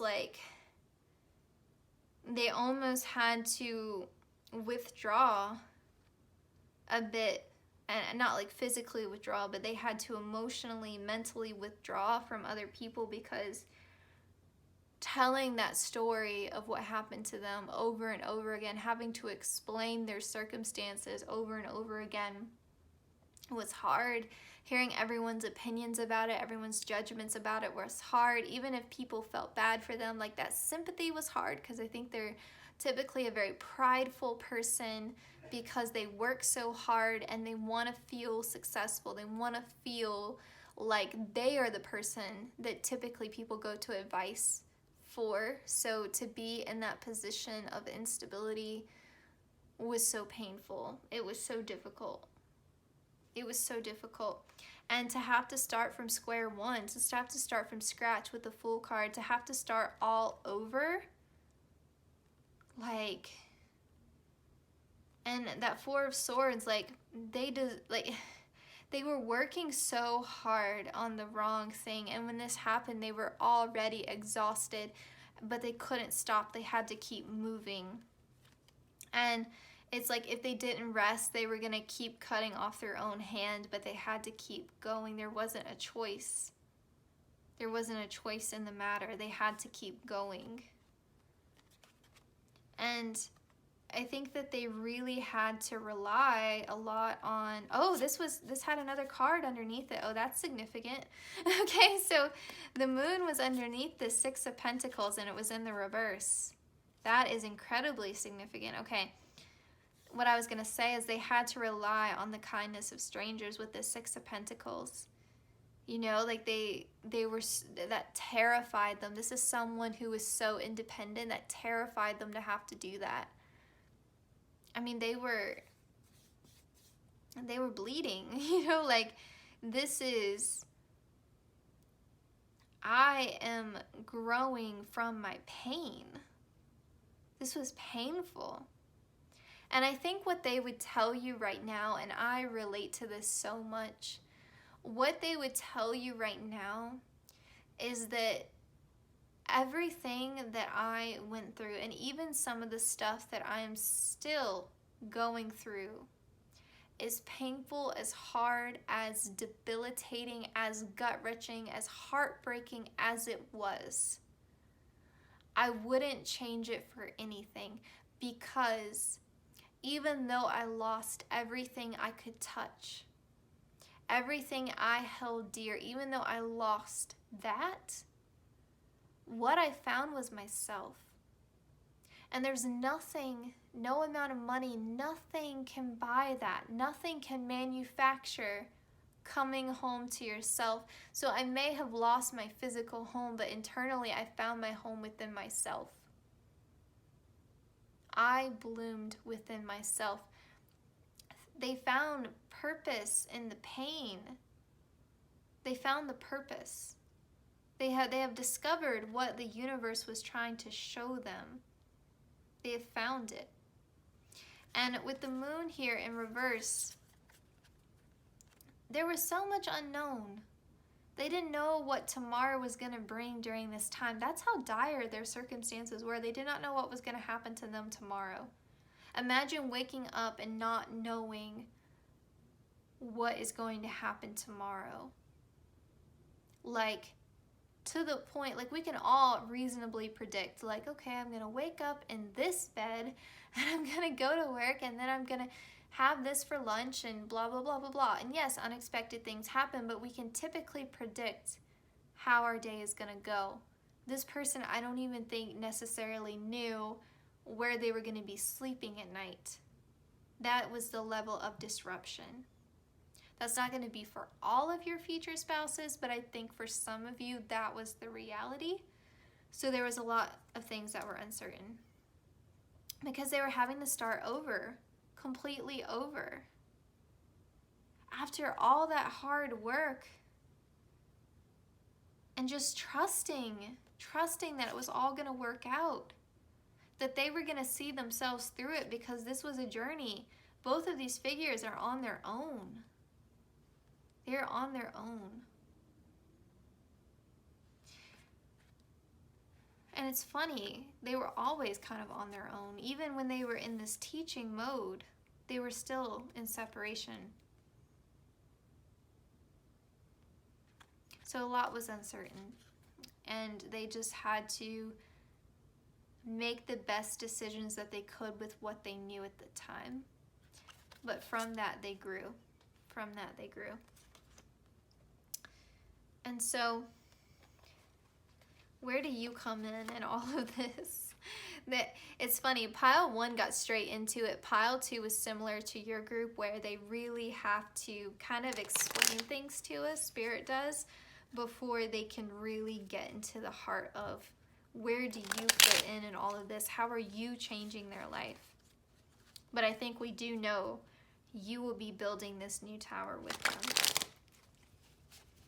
And I love it too because this tower with this 3 of Cups, it's built from this emotion, this emotional bond. It's built from love. And that's why it grows. It's organic, right? The plant, like, it's organic. It's not a manufactured structure. It's so much more than bricks and stones, right? It's love. This tower cannot be broken because it's made with things that are intangible. It's a home made from love. It can't be broken. It can't be shaken. It will always be there. There's nothing that can disrupt this tower with the 3 of Cups. I think the greatest gift you give them is knowing that they will never go through something like that alone again.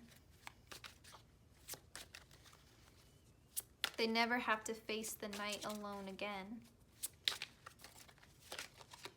Not as long as you're around. We have the King of Pentacles.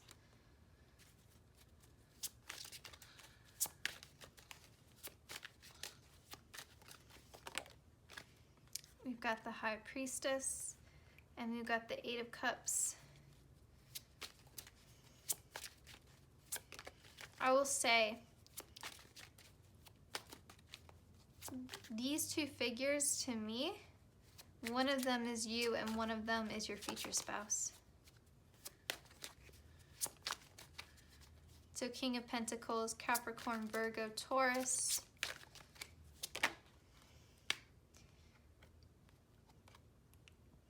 And we've got the Queen of Pentacles. Yeah. I'll get into this in a second. I just want one more card. 9 of Cups. Okay. Spirit just made it a little bit more clear for me. So this, I think, is representing you. Your future spouse is represented by the High Priestess and the Queen of Pentacles. And remember, we're talking about energy, we're not talking about gender, okay? I say that because this high priestess, this is someone who has faced the moon. Someone who has faced this hermit card energy. This is someone who has been able to turn their back on what is logical, what is rational, what can be learned from a textbook, and has turned towards the esoteric, the spiritual, their guides. You see the tarot cards, you see the dice, you see the crystal ball here, even the cat, like the intuition, knowing without seeing. This person had to know that things were going to work out without being able to see a way how. They just had to trust that there was a plan. They had to trust that, okay, I'm being tested in some way. There's a purpose to this. Because I think it was to the level that they could have, and trigger warning, I'll give you a moment if you need to click off the video. I'm about to talk about something mental health related, very serious. It could have been to the level that maybe no one would have blamed them if they considered ending their life. It almost would have been understandable given the circumstances. Like, I think that they went through something traumatic, okay? And they went through it alone.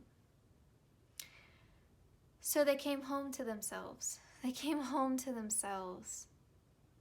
This deep inner knowing of who they are, their purpose, their path, what they're meant to do. They found themselves. They came out of this.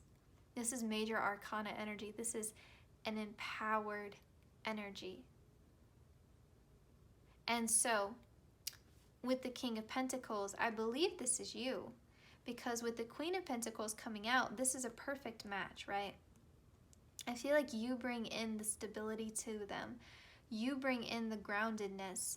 You show them a practical way to go about rebuilding that tower, because now they know what they need to do. You bring in the how. You show them how to do it. They know where to go now. They didn't know where to go before. Now they know what they're meant to do, and you help them practically bring in, these are the steps that you need to take. This is what you need to do. Because before, they were going down the wrong path. Now the path has been illuminated to them with the moon in reverse, and the fact that we have the Hermit card here and the Fool. They know where to go, and they're not afraid to go. The Fool's not afraid to go anywhere. They're not afraid to go down. So they have the spiritual answers, but now they need a practical plan to put that into action. And with the King of Pentacles, you bring that in, and you bring them back down to earth. You help transform them into this Queen of Pentacles. And you are equal partners in this, equal. And they have walked away. They have walked away from that path that wasn't serving them before. Whatever it looked like, it's going to vary. But they walked away. They left that tower crumbled, and they made their peace with it. And because they made their peace with it, they get the wish fulfillment. They get the happiness. They get the bliss of the Nine of Cups. This is a wish coming true. This is happiness. This is being at peace. Look at her face. She's so content. Yeah, it's huge. It's huge. I think the biggest thing is that you guys build a home together. But it's not about just the physical structure. Like, it's the, even if like financial ruin comes again, that home will endure because you can always build again. You have each other. That home will always be within your hearts, you know? It's like the red thread of fate, like you all are connected. And so you can always build again. It's that safety in knowing that they're not going to be on their own like this. So I think you help them in really, really practical ways. you know. And it's cute too, because like, remember how I said they were used to giving all the advice, and now you're in that role. Bottom of the deck, we have faith in your dreams. Absolutely.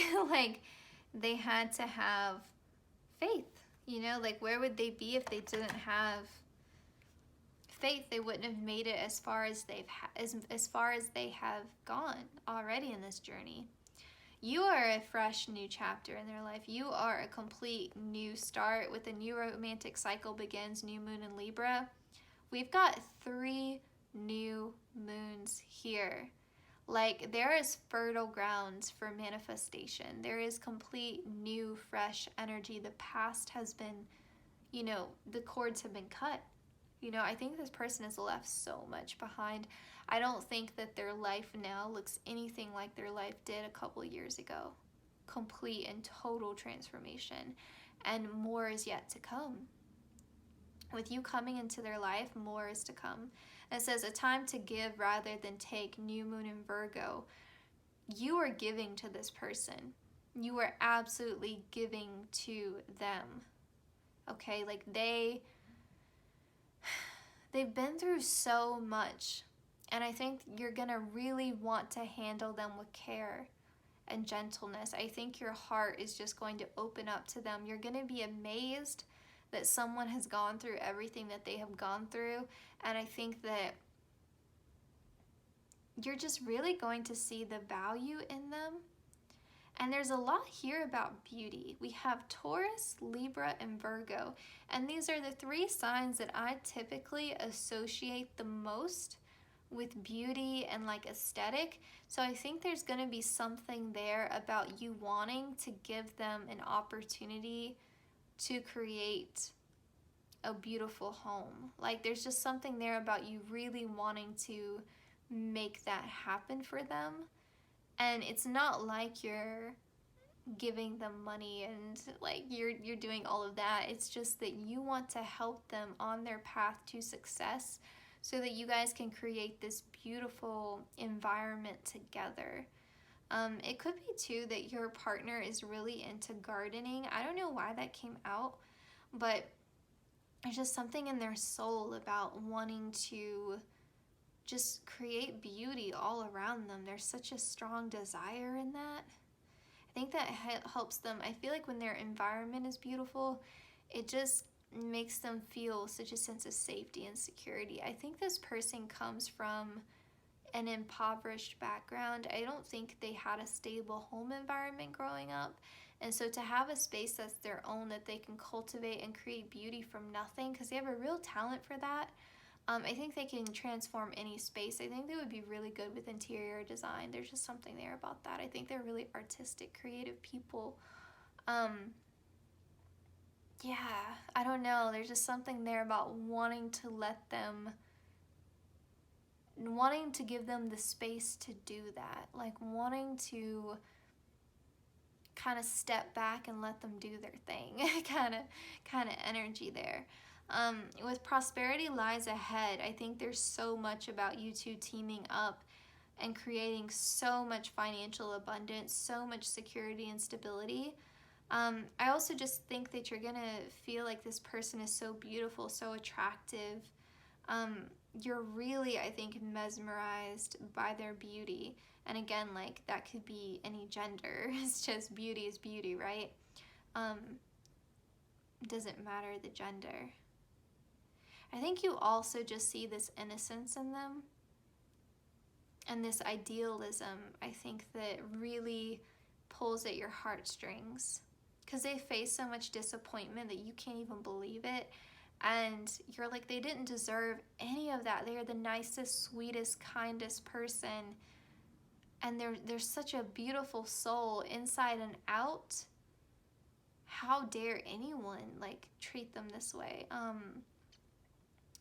And it's just, you feel, I think, so protective over them. Like,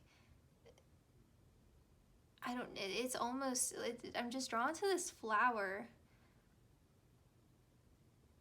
In the in the Little Prince story, he falls in love with this rose that's on like this really tiny planet he can walk around in a single day. And the rose is very vain, and so he has to leave the rose because the rose asks too much of him. And he eventually comes back to the rose, but it's almost like your future spouse is that rose, but they're sweet.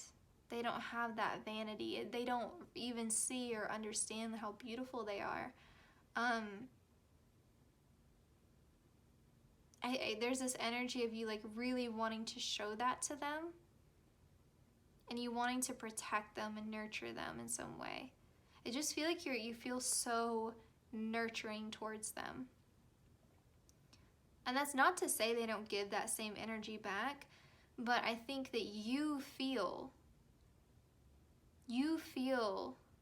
like you want to do that, and you don't expect anything back from them. You just feel good taking care of them.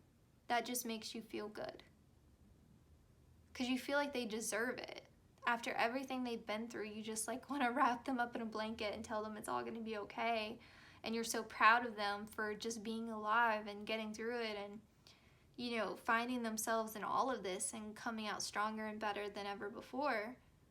And I think you really admire their ambition and their resilience and how hard they work. And you feel like they're such a good, ethical person. And so it's like because they act from such a good moral compass, it kind of shocks you, I think, that things can feel so unjust in their life because they don't deserve it. But it was for their highest good, right? It was definitely for their highest good. But I think hearing their story, it's kind of hard to remember that. And you kind of just can't believe that one person can go through everything that they've gone through. Like, it's just... I think when you hear their story, it's going to really floor you.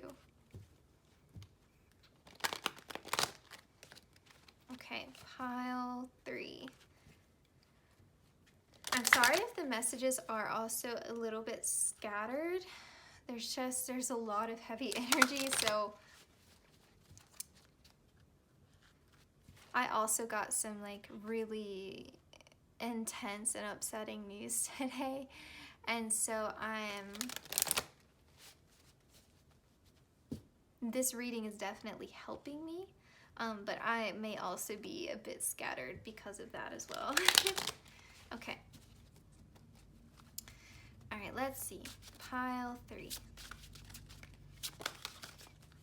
How are you changing your future spouse's life?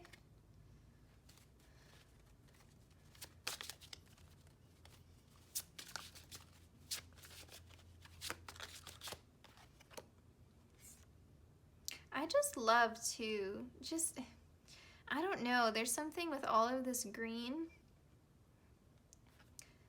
I feel like you kind of reinvigorate their heart chakra, you know?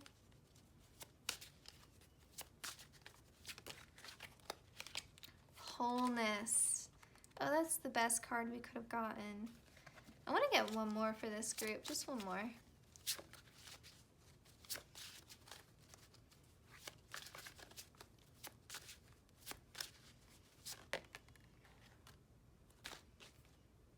Yeah, lots of Taurus energy. Lots of Taurus energy. And Virgo as well. We've got some Aquarius. So,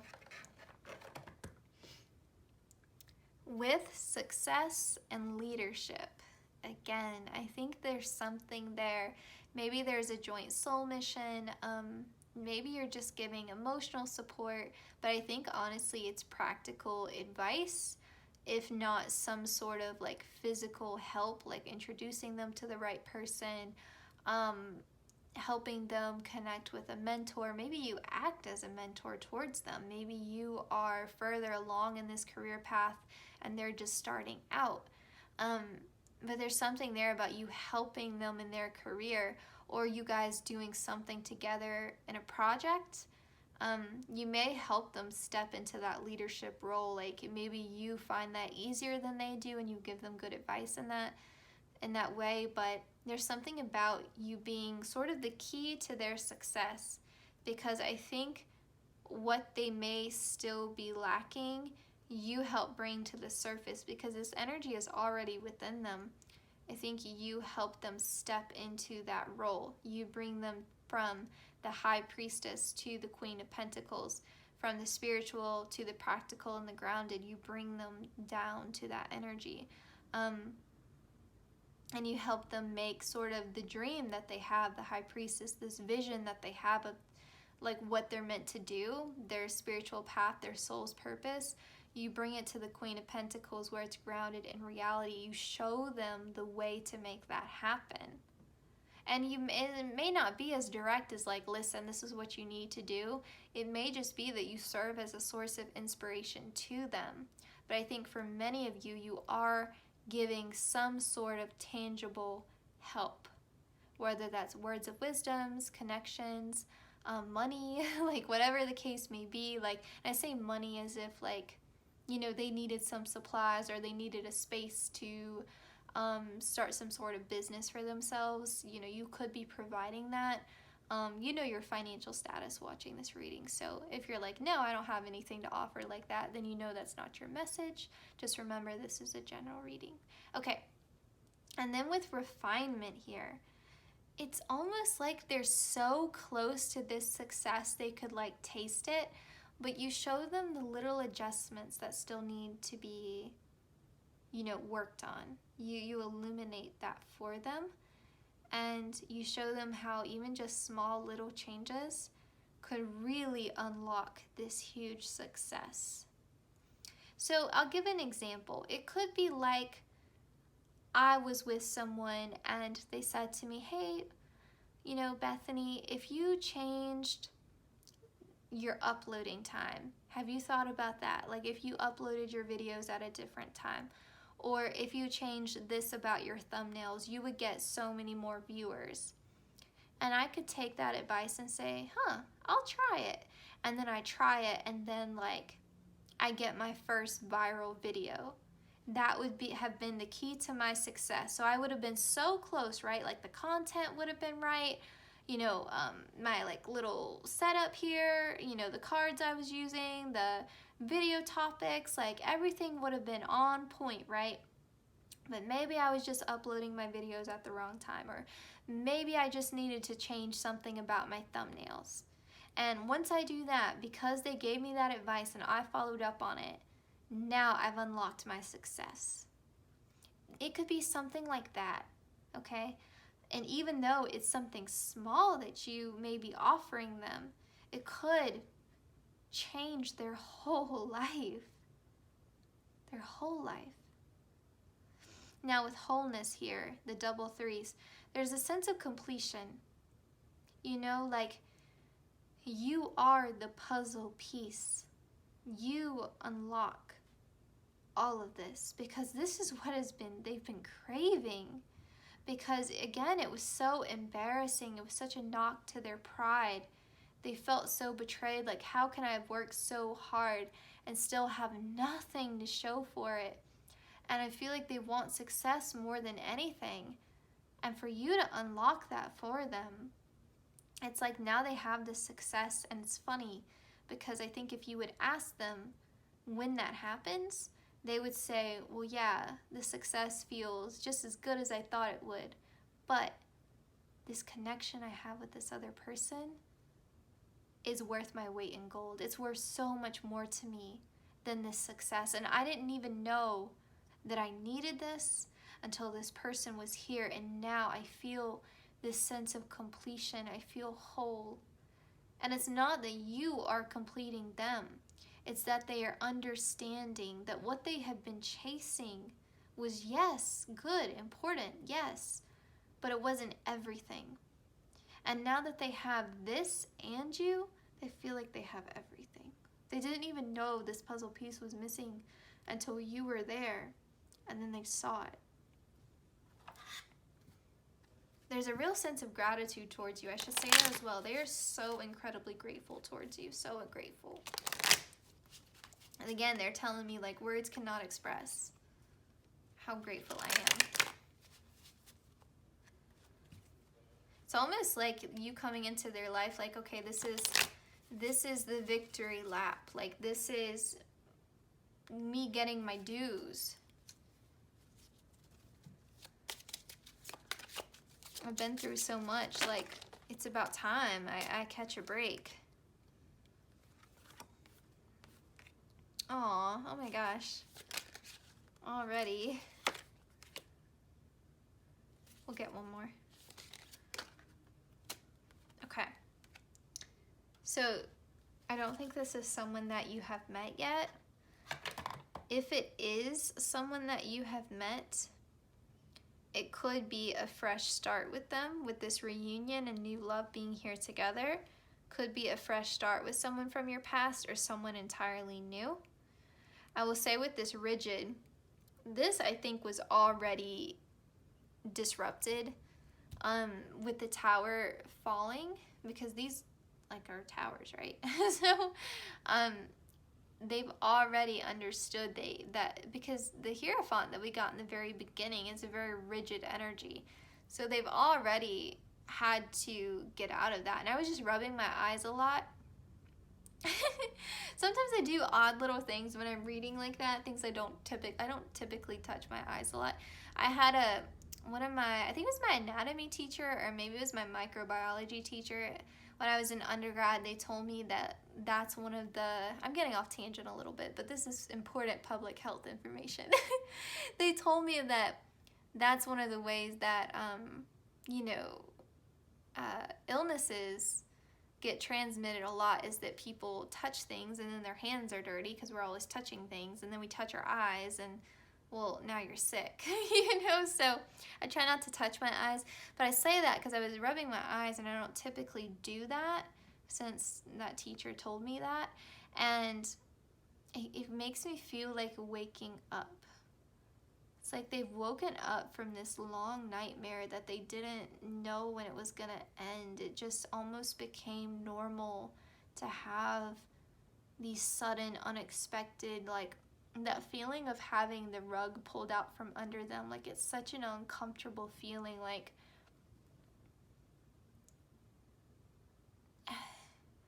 it's almost like it happened to them over and over and over again, and still they were craving that safety. They couldn't let it go. That need for a home was calling them so strongly.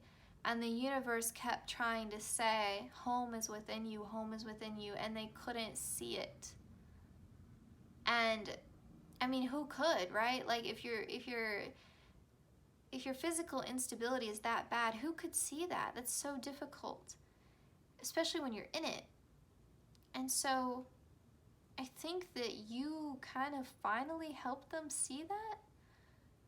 You helped them understand the gift in all of it was finding themselves. And it's when they've accepted that transformation, when they finally accept it, when they finally become more adaptable, more flexible, less rigid, and they're thinking of how things ought to go, how things should be, that letting go of the word should, how things should be, how I should be, how this person should be, then that is when their heart can open up and they can receive. And what they will be receiving is great success, great prosperity. And you are their true love. So I love to see that, because all three groups got something about love and commitment. And I just like to see this reassurance, because, not all marriages make it. So it's good to see that this is your true love. You guys will be set up to really do a lot. And so to have a good sign for a long-lasting, stable marriage, good to see it. And I think also with this reunion card being here, when they find that success, the people who weren't there for them when they were falling out of that tower are going to be the same people who try to come back when they find their success. And I think your future spouse is going to forgive those people, but I don't think necessarily that they will let them back in, or if they do, it's going to be with really rigid, strict boundaries, and they're going to be pretty guarded about it.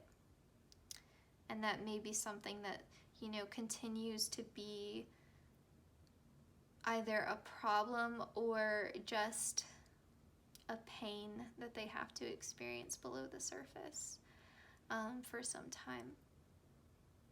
I don't want to end on a negative note. But they've just been through a lot, and you did have a very heavy group, and those were the messages. So I definitely want to call it like I see it. My advice to you in all of this is to handle them with kindness, handle them with patience and care, and really be mindful of this person's past and how certain things may trigger them, and be respectful of what their boundaries are. And they are definitely more than happy to do that back, because they know what it's like to kind of be treated like a doormat and to not have people that you can rely on, even if you've always been there for them. And that's what I will say.